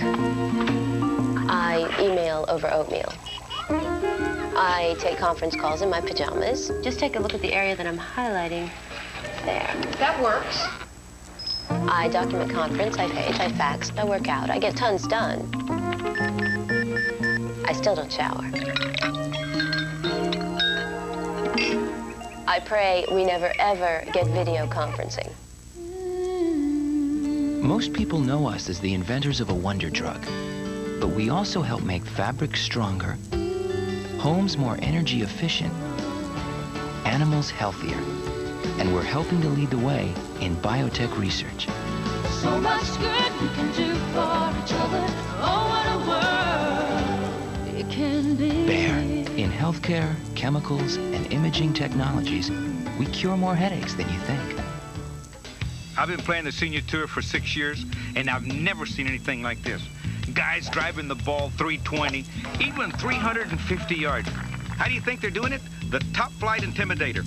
Unbelievable club. It's got a titanium insert right here, so a bunch of 50-somethings like myself can still drive the heck out of the ball. How'd you think we were doing it? Wheat germ? Buy an Intimidator driver today and get a dozen Top Flight Strata balls.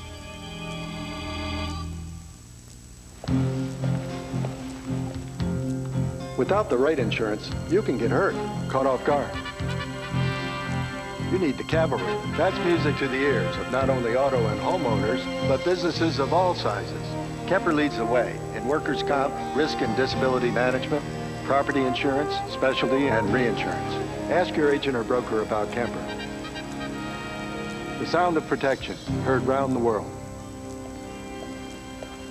It's one of the most famous track meets in the world, and it's next Saturday on CBS Sports. America's best high school and college athletes compete at the Penn Relays. Take your mark.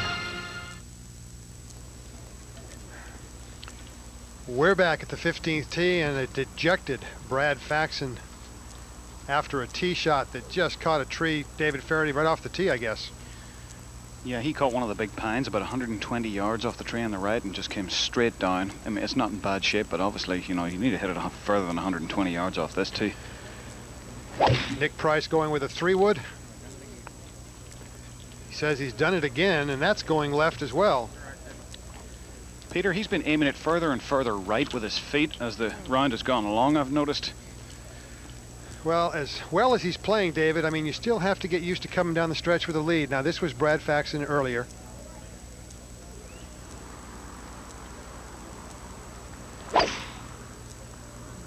His swing a little bit out of sync. His arms are leading too much going back, body leading going forward. And you know, David, it's tough. I mean, I don't care how good a player you are, but when you haven't been in the winner's circle on the PGA Tour in 3 years, as Nick hasn't, you have to feel a little few butterflies, don't you think? Now we're back up at the green. Tom Lehman. He makes birdie 4 at par 5, 15th hole, and moves to -6. Let's go to 16. Born in Stockholm, Sweden. Jesper Parnevik. Jerry Pate, how far do you have there? About 115 yards, Gary, with a sand wedge. Looks like he caught a little flyer there from that rough, and he's got about 30 feet away. There's the MCI boat right there. We'll be right back with more golf action from the MCI Classic after this message and a word from your local station.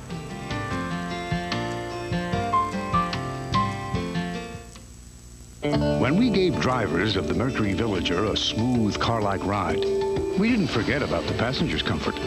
We gave them independent heating, air conditioning, and separate audio controls, along with 4 captain's chairs and an innovative sliding rear seat, all giving further proof that Mercury Villager's back seats don't take a back seat to anyone.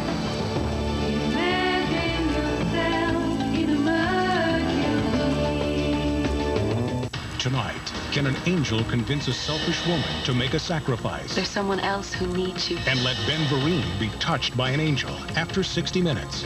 Then, a Hallmark Hall of Fame world premiere. That's a baby.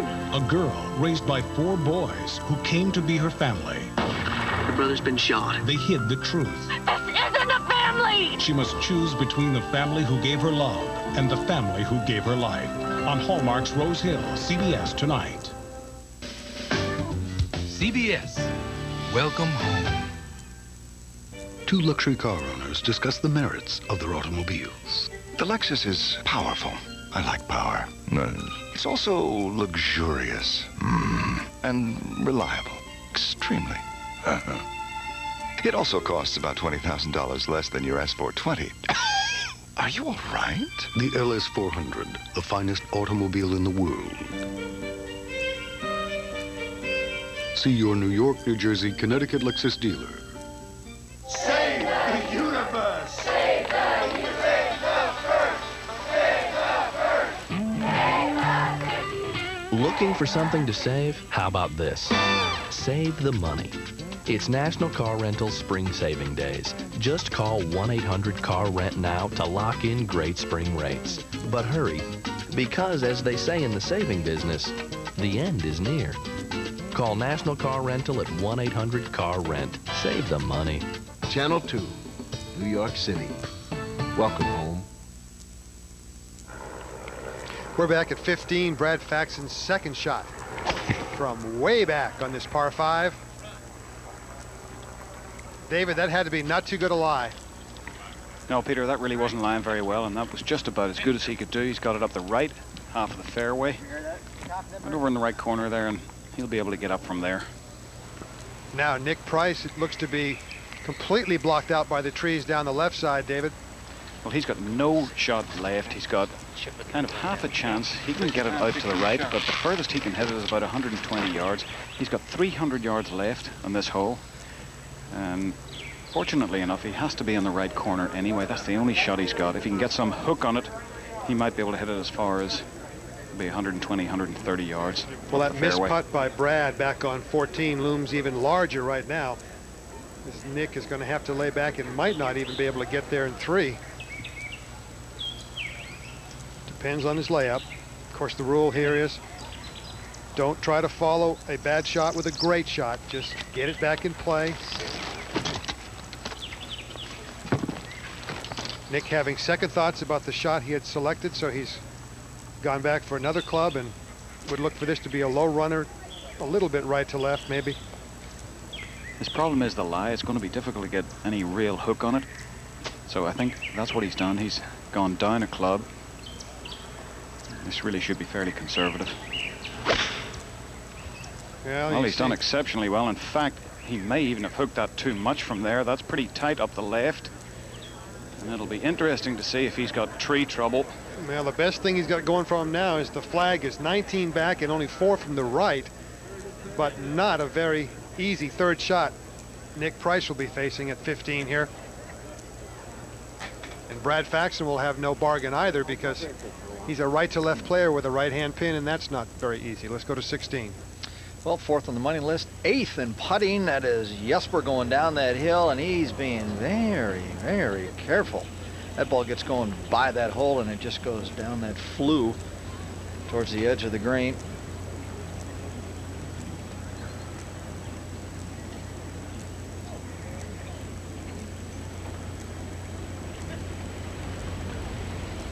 Okay, that par, Jesper remains 5 shots back of Nick Price at this moment. We got all sorts of goings on back at 15. Well, now let's go to 18. John Cook's third shot. Hit a good shot and just rolled off the green. Slow down. Boy, he has spent some. He has missed 3 really relatively easy birdie putts and then bogeyed 17. Back to 15. Brad Faxon now surveying his third shot. Yardage, David? Peter, he's got 187.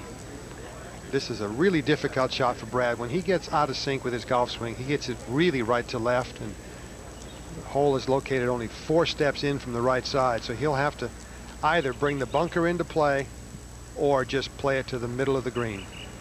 6 iron, Peter.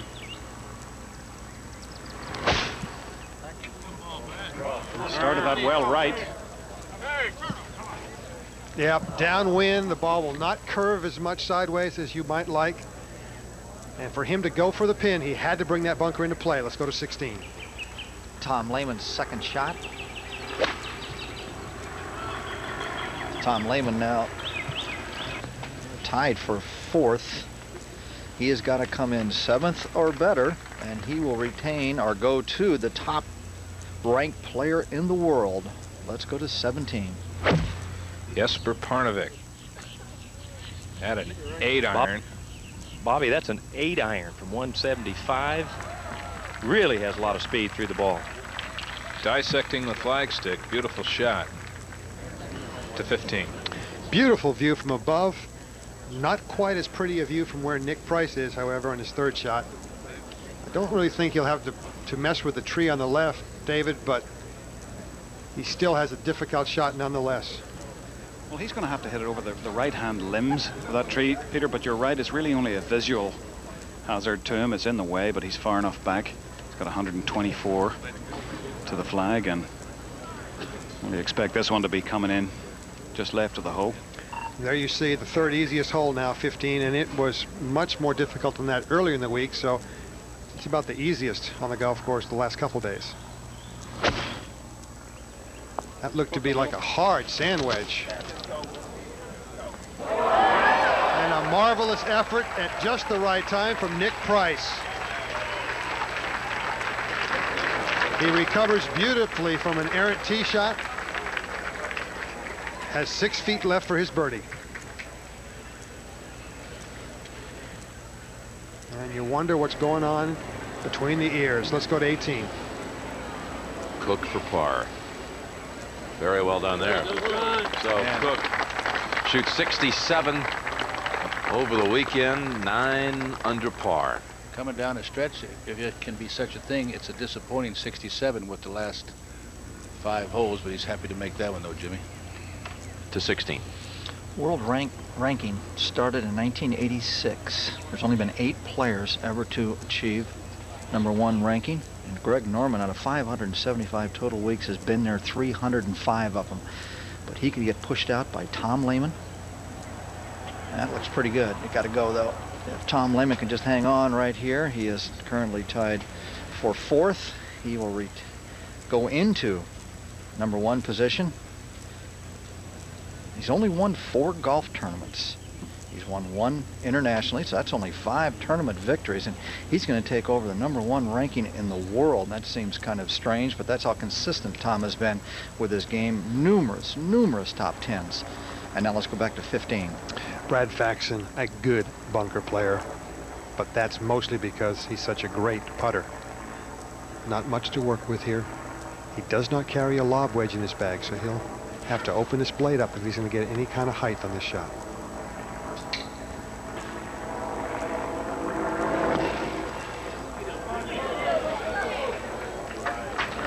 Well done from there by Brad, but he's going to look back on today as an opportunity missed.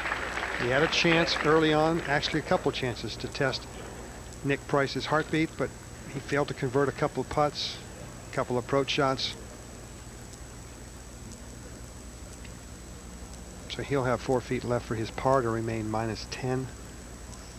And as Bobby Clampett was saying earlier, important Ryder Cup points for Brad. Does not want to go to the PGA Championship this year, having to shoot a final round to get on the team as he did last time. Let's go to 17. Parnevik for birdie.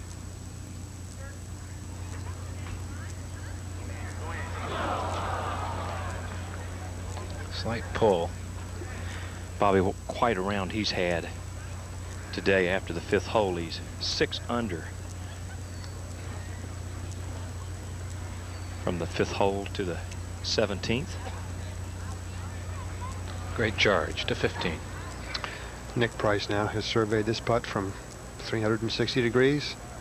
Going to give it one more look-see because he knows 16, 17, and 18 are difficult propositions, and he may not get another birdie effort like this.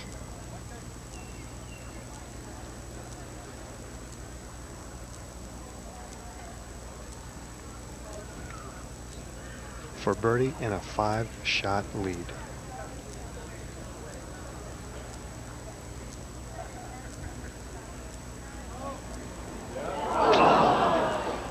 Nope, I'm not sure he was ever convinced he had the right line.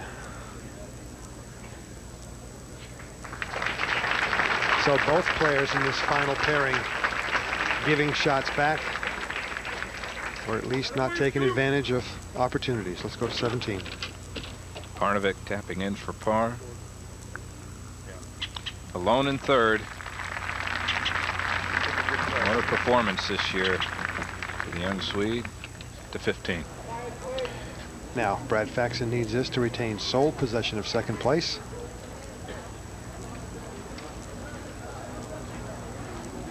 Somehow, par putts of this length are somewhat easier than birdie putts of this length.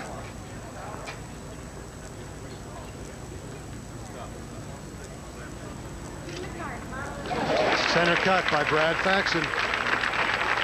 A disappointing par 5, though. He was 4 shots back of our leader, Nick Price. Jesper Parnevik at -9 and a bunch at -6.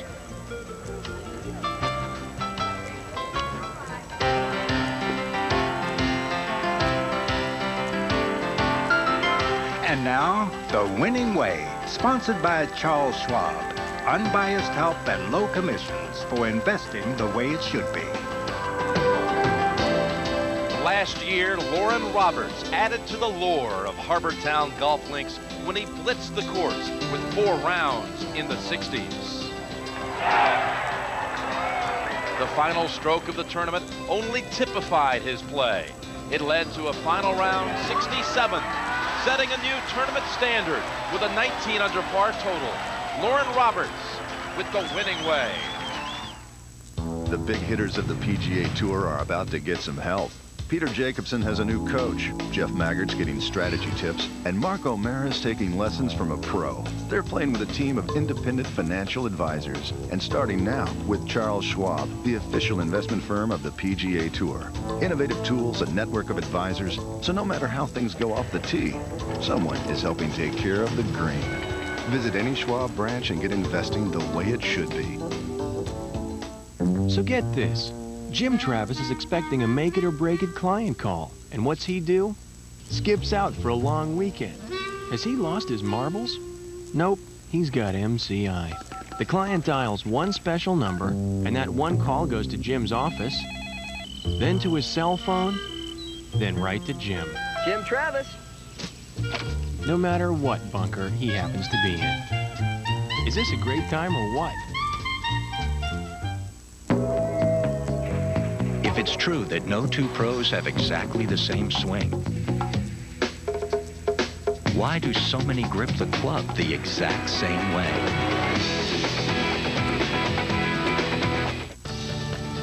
A description of the typical FootJoy player.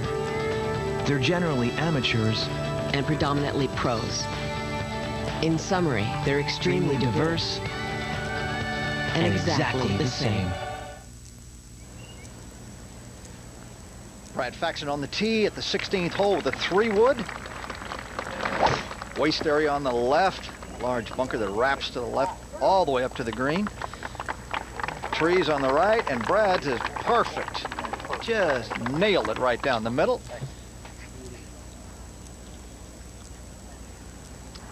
And you can see the sails are alive with the wind right there. We'd like to thank the Blockbuster Blimp, boy that's hard to say, for providing us with these beautiful aerial views. It's currently flying over this event at an altitude of about 996 feet. And now Nick Price with his long iron. Hits the ball exclusively from right to left.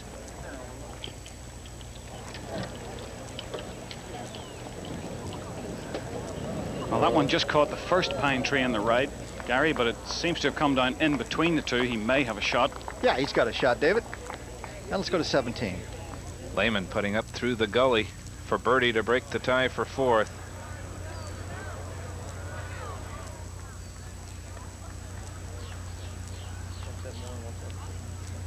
He started the round today with 3 bogeys in a row, starting at the 2nd hole.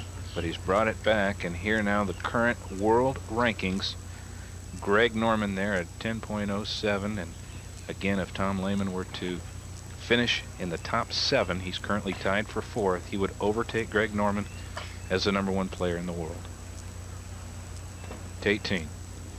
Jesper Parnevik to a wide fairway. By far the widest fairway on the course. In fact, it's wide probably about 3 fairways put together, some of them out here. That's perfect position with a 3-wood there. Kenny? Needs birdie to tie Faxon for 2nd. Let's go to 17. Watson for birdie. Got a read off of Lehman, but didn't take advantage of it. Yeah, a little snicker out of Watson. I pulled it. Please don't show that on television. Let's go to 18. All right, we're back live now with Parnevik. Has a 9-iron from 174. Man, he is busting those short irons. Watch the speed, Kenny, through the ball here. Downwind just slightly, but this one is really hit hard. The same thing Cook did. He went right down there, catches that side, and what used to be at one time, Jim, water. Well, that's what you call the wrong club. I don't know any numbers that high hitting the 9-iron. 174. Have you, Jerry? Well, not with a gale behind you, but he really has. I tell you, I'm impressed. He has a great swing. 16. And you can see the flag stick there. The flag blowing dead downwind. It's been howling against these guys for 3 days, so they're gonna have to get used to a downwind shot here. And that's the ball of Nick Price. Hit the tree on the right. David Fairty, bring us up to date. Well, Gary had hit the first pine tree, as you say, and it stayed up there for an alarmingly long time. Eventually just toppled out. And he's got 151, and the second pine tree has some overhanging limbs that he'll have to negotiate. He's got to hit it underneath those, and then there's the pine tree just short left of the green, but he has to hit it over. So a little tree trouble. Ooh, that's exciting. Let's go to 17. Solid par for Tom Lehman. Stays tied for 4th. Golf is what I do, it's not who I am, he said. Let's go to 16. Well, there you see that large waist area. You can get in there and ground your club, do all sorts of things. There's no breaks or anything in that. Now Nick Price, some kind of low hook, low gouging hook. Didn't hook. Nick, I'm with you, didn't hook. Ooh, Gary, he had to start it out there because of the tree on the left. That one, just a straight push, and it's gone behind that little palm tree somewhere in that area, in that bunker. He's just past it, David. He's hitting the bunker on 9, got up and down, hit that beautiful bunker shot back there on 12 and got that up and down. So we're going to see it again. Pretty difficult bunker shot with that pin cut on the downslope of this green on the left-hand side. Brad's just got to stuff this. There's 4 shots back. Doesn't take much math to figure all this out. Well, he's got a fairly straightforward 120 yards. Clear to the flag, and he's got sand wedge, so he's going to be hammering this.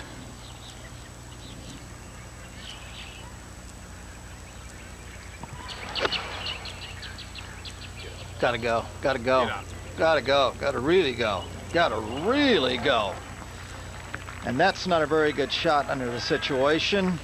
He's got about 40 feet left.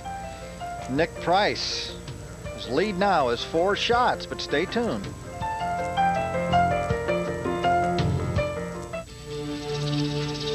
They created electronic trading, and a global intranet became their trading floor.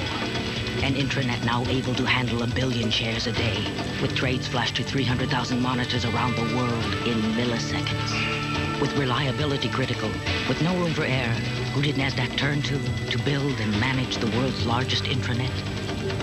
MCI. Imagine now what we can do for you.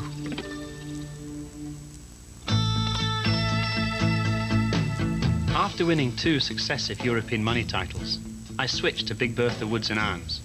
To some that seemed strange, but I knew I had to improve to remain #1. And then I proceeded to win the money title twice more. Most golf companies will tell you if you're not playing well, try their clubs. I would like to tell you if you're playing as well as ever, try Big Bertha's. You'll be an even better golfer for it. Big Bertha, how golf should feel. We're online. PGAtour.com, the official website of the PGA Tour, gets you online with everything happening on tour. PGAtour.com. Profiles, statistics, and information from all 3 tours are right at your fingertips. That's PGAtour.com. The only site on the web offering real-time scoring. Follow the leaderboard with up-to-the-minute scores from every tour stop. The PGA Tour is online. Get inside with PGAtour.com. They'll be looking for game, set, and match as tennis aces Michael Chang and Malavia Washington lead the charge at the U.S. Men's Clay Court Championships next Sunday on CBS. Nick Price, pin high right. Got to be real careful if this ball gets going real fast by the pin. Will roll off the green. That is just a gorgeous bunker shot right there. Man, as he hits some nifty bunker shots starting at the 9th hole. Let's go to 18. Parnevik, 3rd shot. A little flop shot up there.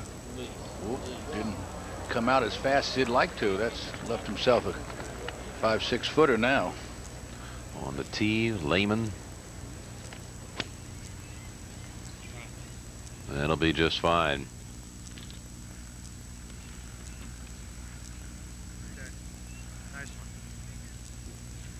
Well, the finish in the ranking is the top in the world. He can't make worse than par here, Jim. To 16. First, let's look at 18. Lenny Clements. The shame, the disaster at 15. Boy, he's made some beautiful little putts on the front nine, and then he has made some awful looking putts on the back nine.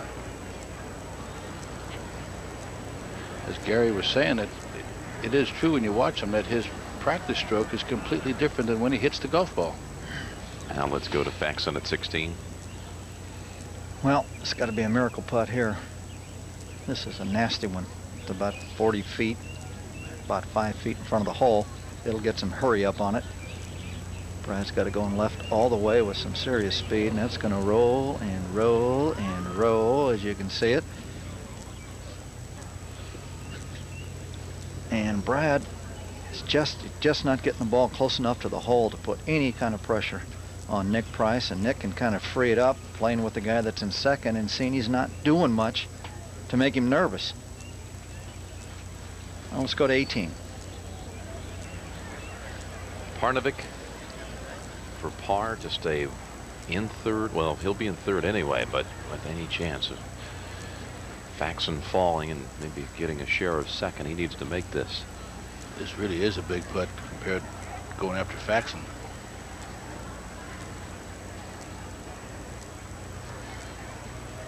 Oh, yeah. Try that on for size. 66, 66 over the weekend.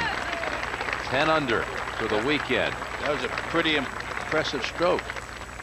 Third place at the moment, 102,000 for third. Parnevik on his way to his 7th top 10 finish of the year. To show you how it's changed, the purse is $1.5 million. In '61, there were 45 tour events, and the total purse was less than $1.5 million. To 16. Trying to stay in second place by himself.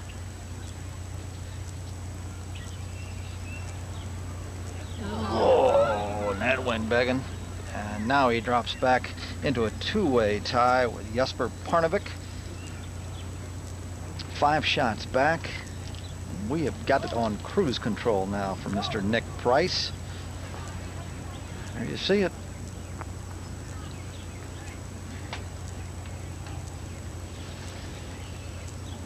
Tom Lehman looks like he's going to get the #1 ranking, but there's a kid right behind him that's only been out here for 9 months, and he's already the 3rd ranked player in the world.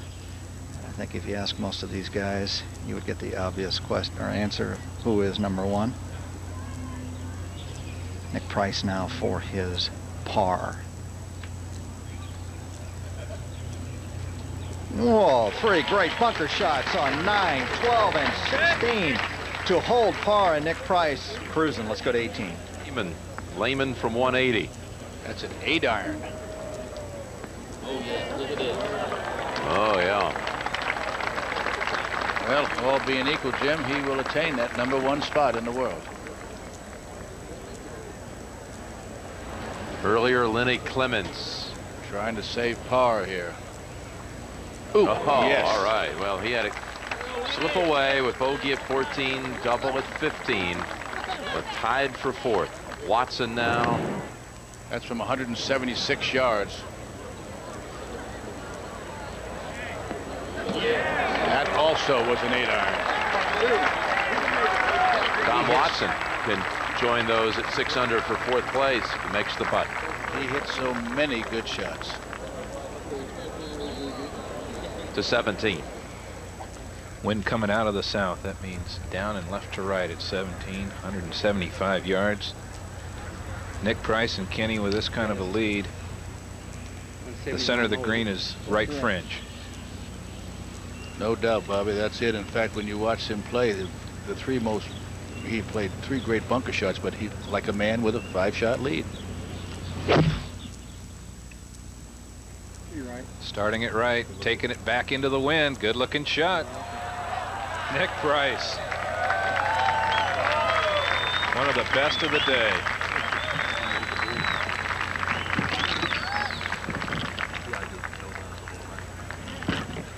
He's in a groove with that swing. And you know who it's for, don't you? You sure do. Squeak, know that you have a number of people here praying and rooting for you.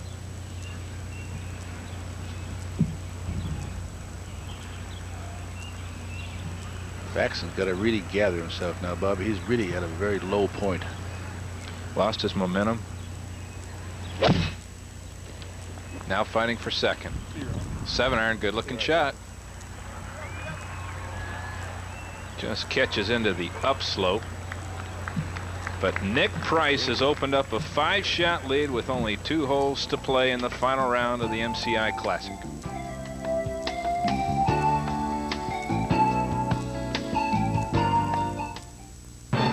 A storm rolling in, and Mom's not due for another hour. Hey, what about me? A pretty tight spot, unless you have MCI. 32A. The kids dial one special number, and that one call goes to Mom's office, then to her cell phone, then right to her.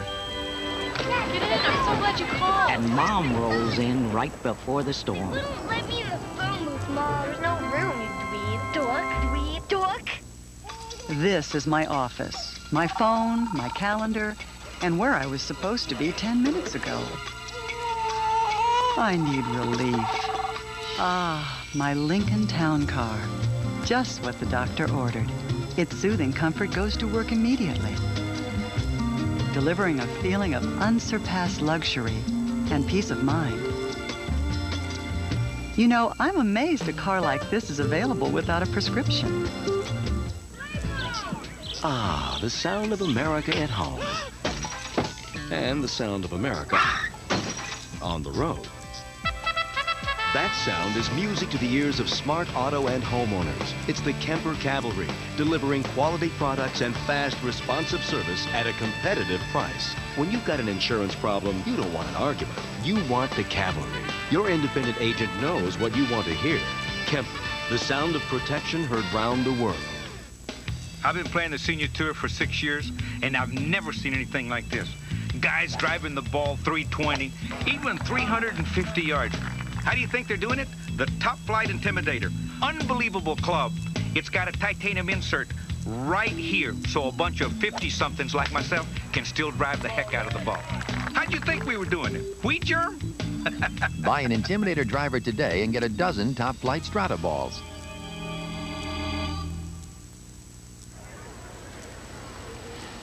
At the 18th, Tom Lehman to get to 7 under, 4th alone.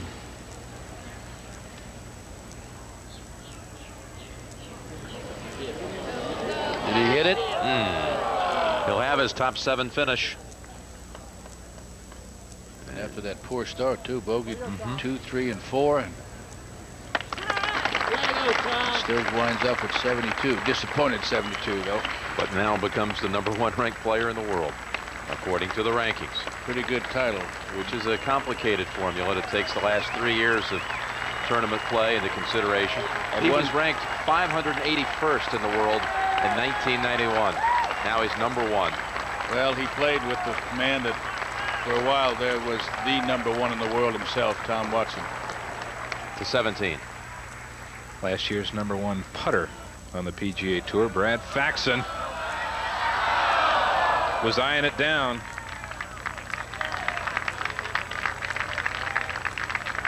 Faxon in the race with Parnevik for second.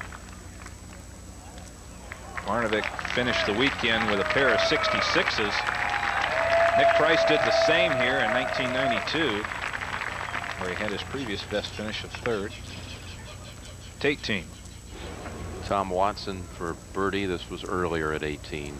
This could tie him for 4th if he makes it. You know, Kenny, he would have been in a 4th place tie, but he missed another 2-footer at 16 today. One thing about all these rankings, Tiger Woods is 3rd. You have a hard time making people believe right now that anyone else other than Tiger's the #1 player in the world. What do you say? We have to go check those statistics. 17. Taking no time at all. Nick Price. How emotional this is for him. The green ribbon on his hat in support of Squeaky, his caddy.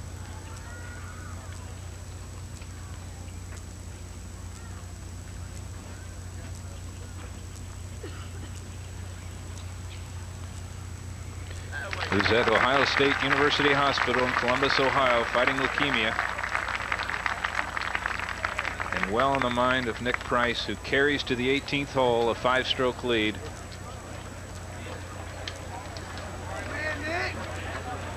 And let's go to there. There it is, the lighthouse hole at Harbor Town. Strange design, that peninsula there, that bulge you see in the middle of the fairway. Makes it one of the most inviting targets that you'll find anywhere in golf. It's a hard fairway to miss. Well, down the right side, all this side there, that's out of bounds. Where you want to drive it, where the hole is today, is about right in there. That's the popular place. You know, it was here, as you see, the ranking now is the toughest hole for the week. It is 18. It was here 10 years ago this weekend when Steve Jones, the now reigning United States Open champion, drove it out of bounds and opened the way for Davis Love III to collect his first tour win. Davis's first win, actually the anniversary was yesterday, 10 years ago yesterday. The big concern here is what club you can get to the peninsula, because the big drivers, if you're downwind, you can drive through the fairway. So you'll get some players that with a big wind at your back will be hitting 3 woods, maybe a 2-iron. Well, nice to stand on this tee with the 5-shot lead in your pocket. David, what's he have for the tee shot there? You got that? Kenny, that looks like a 3-wood from here, and that must be a pretty nice feeling, being able to hit a 3-wood at the widest finishing hole on the PGA Tour with a 5-shot lead. Now that's a little more right than he would like, I would say, but it's excellent position. All he has to do now is just keep breathing.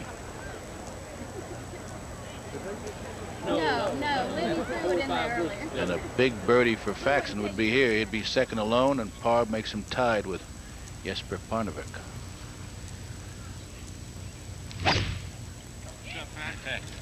Tough hole to birdie. But they're hitting short irons in here today. Boy, he blew past Price's tee shot. Well, he hit a driver, and Price hit a 3-wood. We'll be right back with more golf action from the MCI Classic after this message and a word from your local station.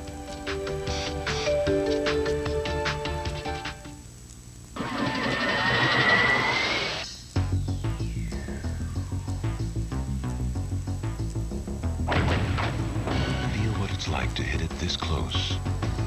Titleist HP2 Tour, the ultimate spin, feel, and distance. Feel what it's like to hit it this far. Titleist HP2 Distance, an exceptional combination of distance and feel.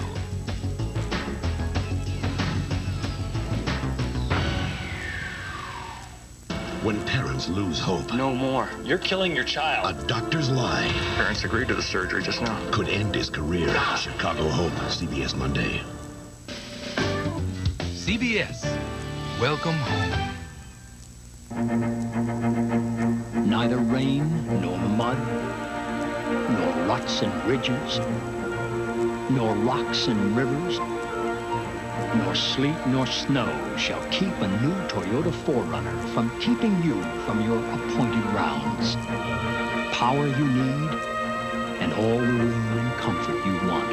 And with a starting price around $20,000, it could take your dollar even further. You know, I'm thinking about titanium. Oh, no. Plutonium this year. Plutonium. Plutonium. Think about it. Nuclear power. Now, plutonium's a wee bit unstable. So you'll want to use the lead shield. There are a lot of ideas about designing golf clubs. But if you want ideas that work, try Ping. 38 years of what works.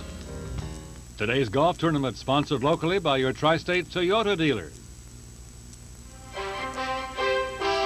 The 1997 MCI Classic is sponsored by Kemper Insurance Companies and our independent agents and brokers. Titleist, the #1 ball in golf. And by MCI. Is this a great time or what?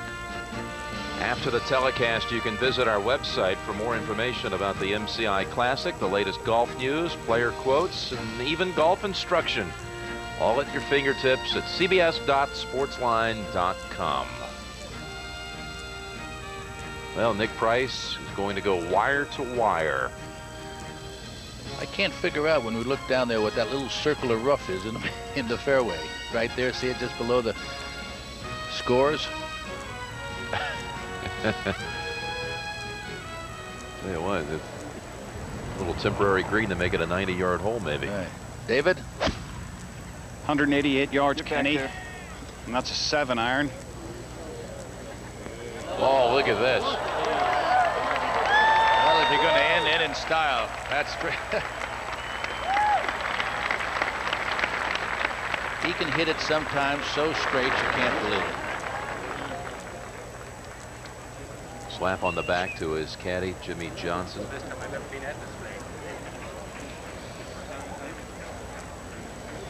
And the smile's now starting to break out on the face of Nick Price. And I think there might be a tear or two myself, Jimmy. Yeah, come presentation time? I think so. I think he's got a little bit right now. And rightfully so. David, what do we have coming here for Faxon now? Well, Kenny, he's 177 and he's got 8-iron. Went down and off the right. It was a big shot for him. 3 would be second alone. Well, that one is going left. Uh-oh.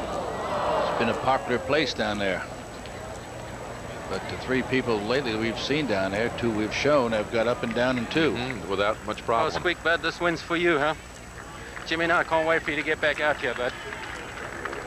Just, you know how many people are pulling for you and praying for you, so I'll speak to you tonight.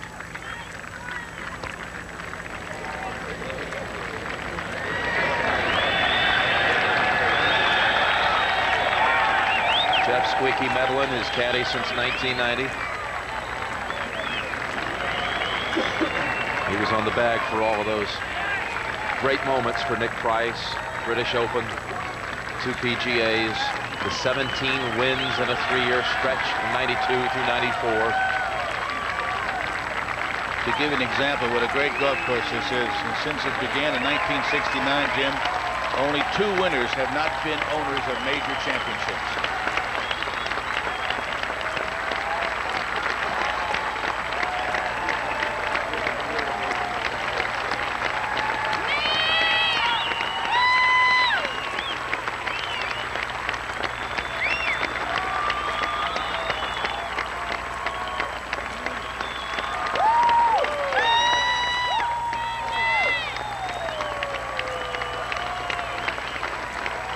I think this win here, Jimmy, means as much to him as when he won the PGA.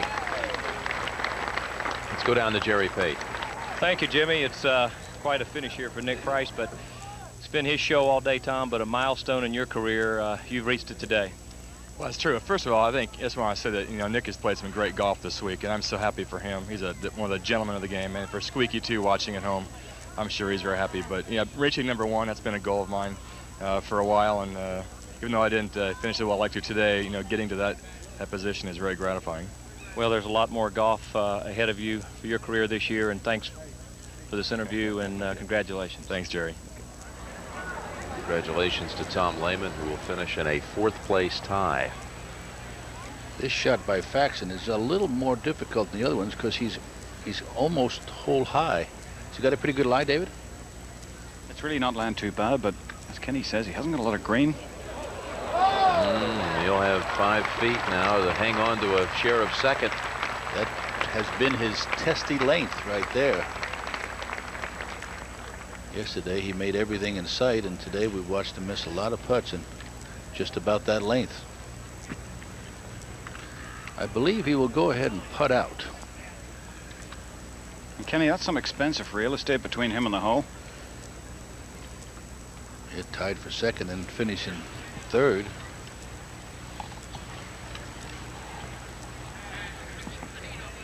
Now it's 132,000 if he shares second with Parnevik. That's if he makes the putt.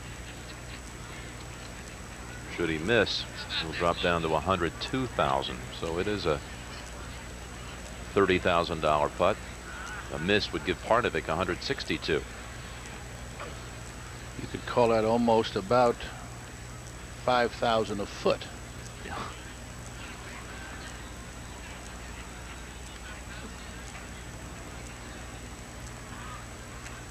Makes this he will tie for second, and he will have kept his position all 4 days. When Lehman won the Tour Championship in the fall, Faxon had a big money putt on the last green for second place money and $1 million season, one of this length, and made it at Southern Hills. I'd still say if I had this length putt, he wouldn't be a bad choice to have someone hit it.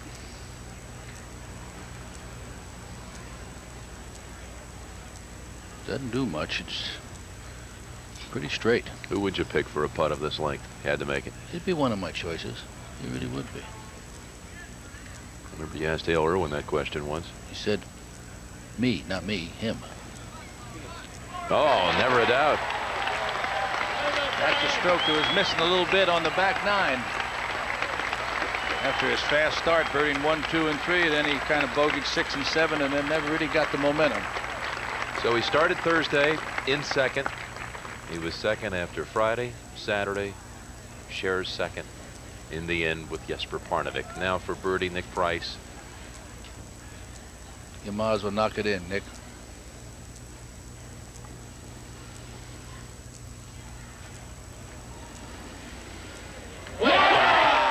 Jams it home.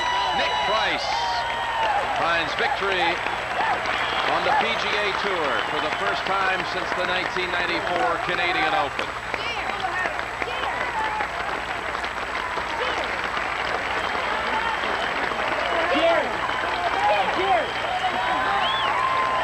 Pretty impressive round right there. Winning by 6. Hey, Jerry. First time since Tom Watson in '79, a player went wire to wire at Hilton Head.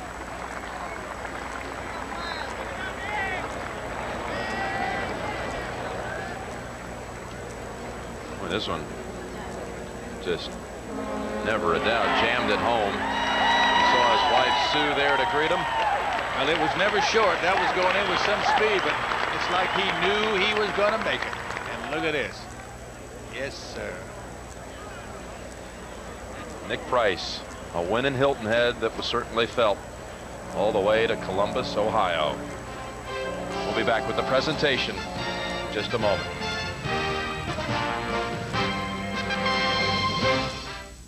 When we gave drivers of the Mercury Villager a smooth car-like ride, we didn't forget about the passengers' comfort. We gave them independent heating, air conditioning, and separate audio controls, along with 4 captain's chairs and an innovative sliding rear seat, all giving further proof that Mercury Villager's back seats don't take a back seat to anyone.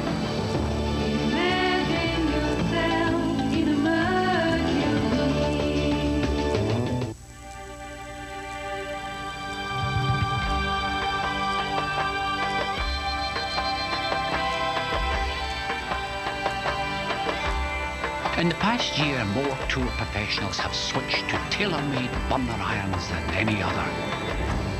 Just how good are they? Let's just say we know one fella who's traveled over 10,000 miles to pick up his. Tailor-made. Find your game. Can MasterCard help stop a thief? Any credit card can make you feel secure when you have it, but how many can protect you as well as MasterCard when they're lost or stolen? The answer lies in the tamper-resistant panel that MasterCard pioneered. It makes a stolen credit card practically useless, and your MasterCard even more secure.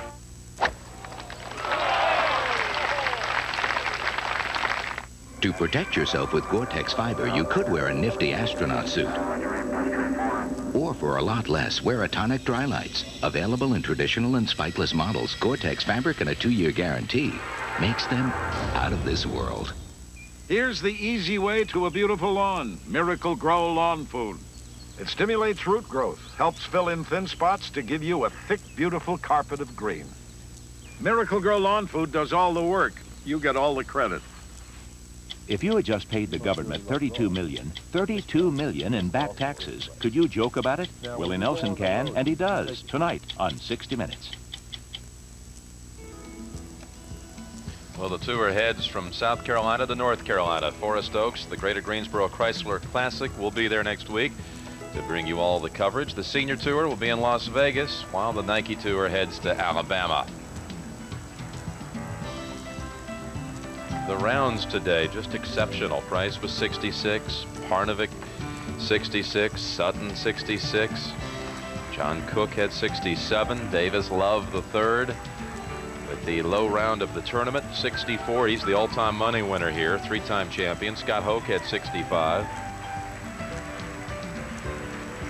Paul Stankowski with another good showing. Joey Sindelar 67. Montgomery 66. McAllister 67. What a difference it makes around here when these winds simmer down. Friday was just brutal here. Well, the change at 16, 17, and 18 today was completely different than the first 3 days, Jimmy. Lee Jansen finished +2 after 65 of his own. T.A. Weibring 67.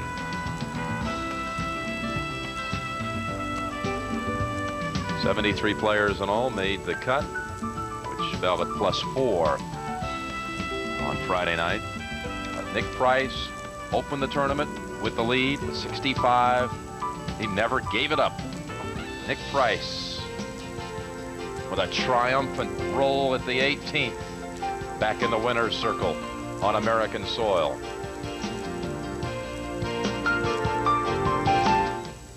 So get this. Jim Travis is expecting a make-it-or-break-it client call. And what's he do? Skips out for a long weekend.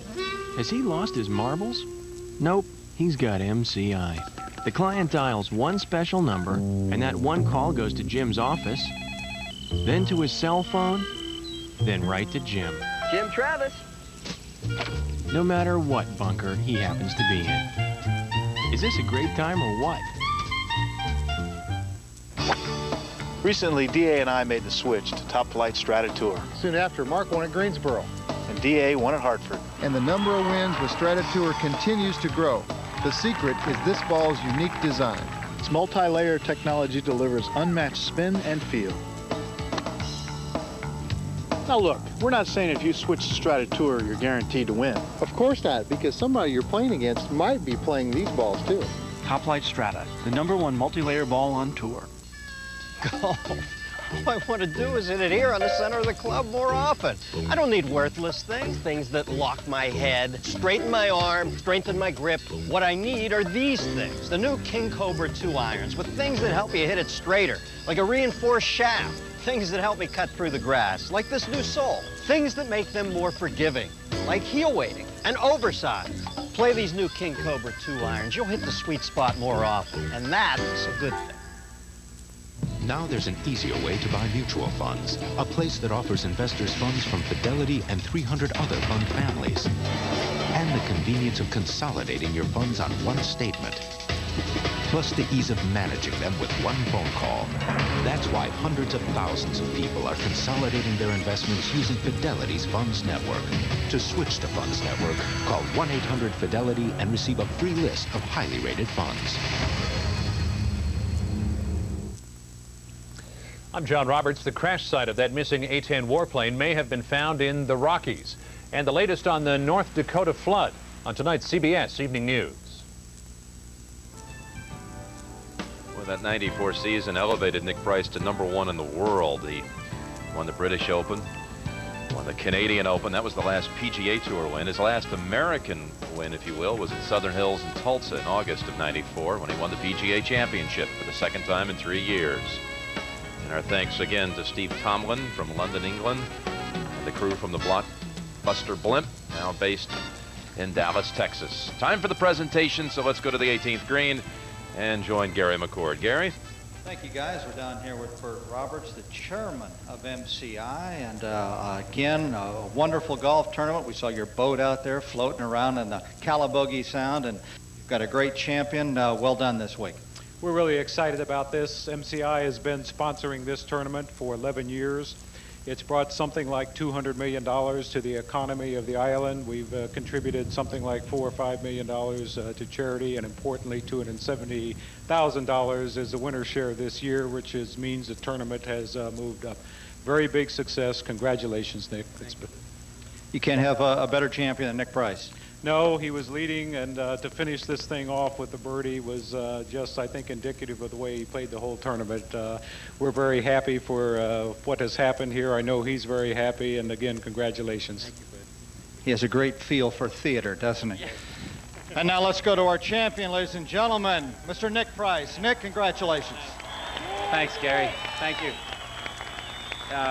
You know, I've just got to say, on behalf of all the professionals and the PGA Tour, Bert, we appreciate MCI sponsorship. We know you guys have been involved in golf for a long time, and you know, this is a great event. There's so many guys out there who want to win this before they retire, and I was one of them. Not that I'm retiring soon, but anyway.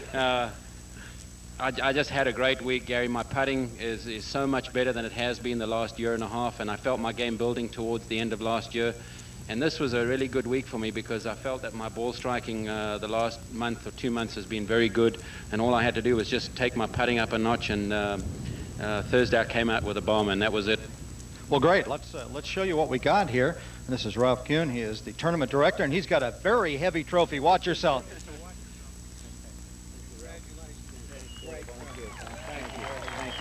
Thank you. Now, Nick, I know this means a lot to you. You got your longtime caddy sitting there watching us today. Squeaky, talk to us.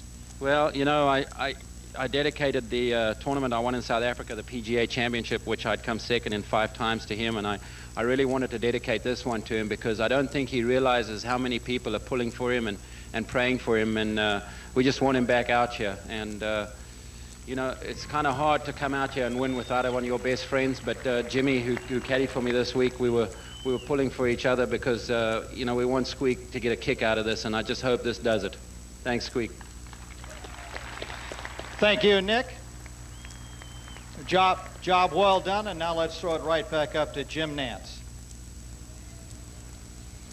All right, so we leave Augusta where Tiger Woods blows by the field, a 12-shot margin of victory. Hale Irwin had a 12-shot margin of victory today at the PGA Seniors.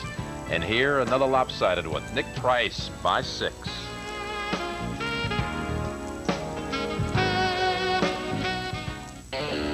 People here communicate mind to mind. Not black to white. There are no genders. Not man to woman. There is no age. Not young to old. There are no infirmities. Not short to tall. Or handsome to homely. Just thought to thought. Idea to idea. Uninfluenced by the rest of it. There are only minds. Only minds. What is this place? What is this place? Utopia? No. No. The internet. The internet. The internet.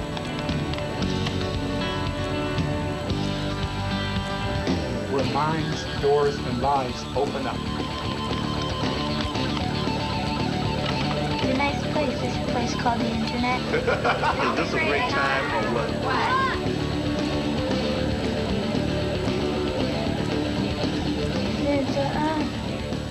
Okay, so stereotype me. I'm all work and no play. Drive some kind of big, cushy sofa on wheels. And listen to big band. Right? Wrong. Because I do play. Hard. And I drive a Lincoln Town Car. Yeah, it's smooth, roomy, and comfortable. But it's also solid and responsive. It's almost like they had me in mind when they designed it. Now, as far as big band goes, okay, you got 1 out of 3. The greatest magician of our time, David Copperfield, takes you on a journey into the spirit world. Can he bring you back alive? The Magic of David Copperfield, CBS Monday. The 1997 MCI Classic is sponsored by MCI. Is this a great time or what? Top Flight Strata Tour, the #1 multi-layer ball on tour. And by the complete line of 1997 Lincoln and Mercury automobiles.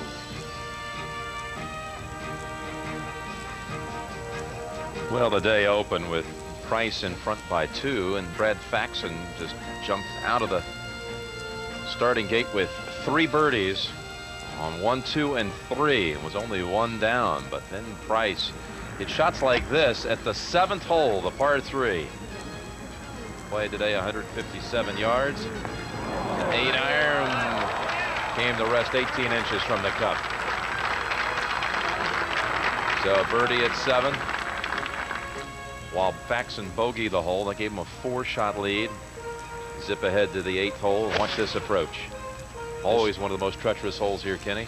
Plays 462 yards, and look at the nice break. And how about this? He was taking dead aim on the flag. The putt for birdie at 8. He was very impressive from this length, 5-6 feet all day.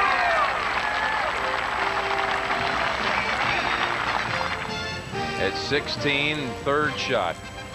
May have hit 3 of the best bunker shots, 9 and 1 here, and that you've ever seen around here. You talked about putts of this length. And they weren't just curling in. No, they were just right in the heart. More of the same on the 72nd hole. And when you're leading by 5 shots, this is the way you want to end. Get back there. All over it, all the way.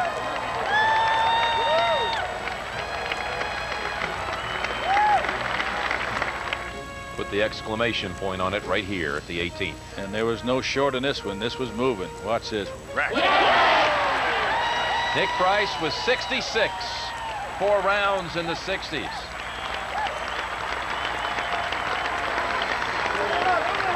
A 6-shot victory. Nick Price as solid as the clenched fist on the final green. Now let's go back down to Gary McCord, find out more about this winning effort with our champion. Gary?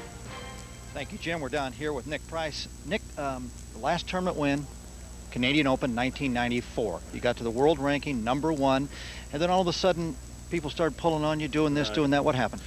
My time ran away with me. I mean, I just had very little time to myself. I've got a young family that's growing up. I had a tough time dividing my time up between my family, my golf, and the requirements and the expectations that I had off the golf course. And what was happening, I was doing everything but not playing golf. Okay. And I wasn't practicing. I wasn't putting the hours in. And pretty much towards the end of 95 and early 96, I righted that. And I felt last year I was going to play really well, and I got sick, which, for 4 months I played 3 tournaments and not very well either. So when I got healthy towards the end of last year, I felt my game starting to come back. I got a nice routine with my practice regimen. My putting started to improve. Just everything started going. And this sort of form that I've had in the last 6 weeks really was built on perhaps the tail end of last year. So this is such a great golf course to win on, Gary, and if you have a look at the list of champions here, it was something that I really wanted to do, was win around this golf course. Now, a lot of people are saying, Nick Price, he got to the #1 ranking. We all know he's probably the nicest guy on the tour, and maybe you didn't like that. You don't want to be up there on that pedestal. Do you like to be on the pedestal? It didn't worry me. It didn't worry me at all. I think the inexperience of going from where I was in 89, 90, 91, where I was, a top 10 player in the world, and then suddenly thrust into the limelight after playing well in 93, 94, it took a bit of adjusting. And I think in hindsight, I would like to have gone on a time management course, because I didn't know how to allocate my day and my time, my weeks and that, and I found myself rushing around everywhere I went, and I just didn't do the thing that I love to do the most, which was practice and play golf. nowadays I prioritize my life. You know, my family obviously is number one, and then my golf comes second, and everything else, it's got to fit in around those two things. And I think that's one of the reasons why I'm playing so much better now. And you did play great on a great golf course. Tell us about having the lead every day on probably the tightest golf course we play on the tour with the smallest greens. What's that like? It's, you know, you get kind of claustrophobic on some of those tees sometimes because, you know, I think the trees have grown in, firstly, from when I came here at first in 1983. But what happens is that with the wind swirling, or sometimes it's blowing hard left to right, you know, you've got to favor the left half of the fairway, or if it's blowing right to left, you favor the right half. And suddenly you're forced to hit a tee shot where, you know, you only have about 10 or 15 foot of room. If you push your drive, you hit the tree and the ball comes down 80 yards in front of you, as happened to Brad on number 15. But it's very, very difficult. And today I started steering my tee shots a little bit instead of just getting down there and hitting them. And I think that's where the two hooks came on 12 and also on 15. But it's a management golf course, this, and I think that's what I did so well this week. Obviously, I hit the ball very well, and I took my opportunities when they came, but I managed my game really well, and I was patient enough to just hang in there when things may not have been going that well. Now, the rest of the year, tell me what you're going to do, and all of the great players, to fend off this phenom we got out here in these next 3 majors coming up. What does Nick Price have to do now to take his game to this level that this kid has just put the bar to? Well, you know, I have no reservation that the way he played last week, you know, he probably would have won any major championship he'd played in. But I think Augusta favors his game a lot more. You know, to win by 12 shots is phenomenal.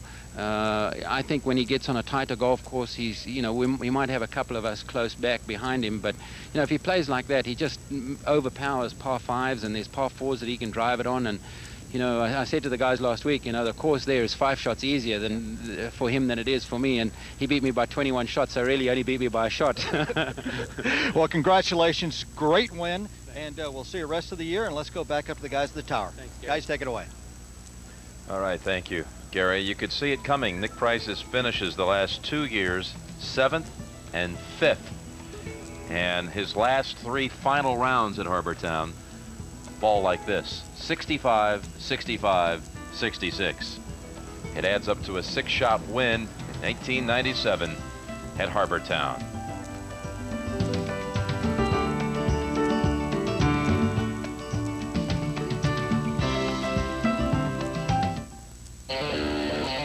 Communicate mind to mind, not black to white, There are no genders. not man to woman. There is no age. Not young to old. There are no infirmities. Not short to tall. Or handsome to homely. Just thought to thought. Idea to idea. Uninfluenced by the rest of it. There are only minds. Only minds. What is this place? This place? Utopia? No. No. The internet. The internet. The internet.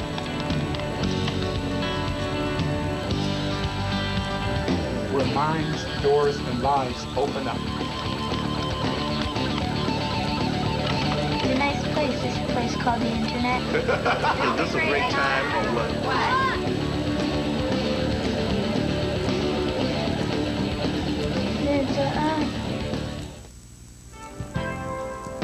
Tonight on CBS begins with another edition of 60 Minutes. If you had paid the government $32 million, that's $32 million in back taxes, could you joke about it? Willie Nelson can, and he does tonight on 60 Minutes. Followed by Touched by an Angel, then it's the Hallmark Hall of Fame presentation, Rose Hill. That's all tonight on CBS. Meanwhile, next weekend, we'll be in Greensboro, Forest Oaks. And that man about to hit his shot over the 13th at Forest Oaks, Jeff Sluman, has a good track record there. We'll be there with coverage starting Saturday at 4 o'clock Eastern Time. Nick Price's play, just superb. Parnevik ties for second with Faxon, Clements in a 3-way tie for fourth with Tom Lehman, who moves into the #1 slot in the world rankings. Hal Sutton also grabs a share of fourth. Tom Watson at -5 with John Cook. Hoke and Love with the great Sunday finishes. Doug Martin was up there high. Willie Wood, by the way, finishes in 9th place after a high finish in Augusta. John McGinnis, Blaine McAllister, Phil Mickelson, Colin Montgomery, and Bobby Watkins. 19 players in all broke par for the 4 rounds. Lee Janzen, 65 today to finish +2. Justin Leonard had a good day. He shot 66. Tom Pooley, 67. +2. There's Lauren Roberts. A year ago, he finished 19 under par, 265. This year, 286, +2. You know, Kenny, as we run down the field, you think about some of the top performances of the year, and of course everything seems just dwarfed by the performance last week by Tiger in Augusta. But you had Steve Elkington at the Players Championship, but that illustrious field, and he ran away with things there, winning by 7. Steve Jones, the U.S. Open champion, just blitzed the field at the Phoenix Open this week. Nick Price, what does that tell you about what the state of the game of golf right now? Well, you're going into another era. What you're doing is you're taking like where Hogan and Nelson and Snead, they brought it to another dimension. Then Nicklaus brought it to another dimension, and you went on that way up there. And I think you rise to the occasion. But you look at this golf course, when you come right down to it, with Nick Price winning today, starting from 1969, they own 63 major championships. But the thing that impressed me today, which I like to talk about because I've been that way, but take a look. This is for a great championship for a lot of money, and the final group played in 3 hours and 25 minutes. I like That's still slow for you, though. I like I can vouch for that. Yeah, it is a little slow. You're about a 2:45 guy. All right, Kenny, have yourself a great week. Folks, we'll look forward to having you all back with us next week from Greensboro. First, though, our lineup on Saturday, we'll start off with the pin relays to showcase the talents of more than 150 Olympic champions through the years. That's 2 o'clock next Saturday. Then Greensboro Chrysler Classic, 4 o'clock Eastern Time. Sunday's final round coverage at 3 o'clock. So Nick Price, he has felt the pressure of being the #1 player in the world. He has tasted victory on the world's greatest stages, hoisting a claret jug and Wanamaker trophy on 2 occasions. But after a 3-year dry spell here in the United States, back in the win column in a very big fashion at Hilton Head Island, South Carolina. Jim Nance and Ken Venturi saying so long. We'll see you next week from Greensboro.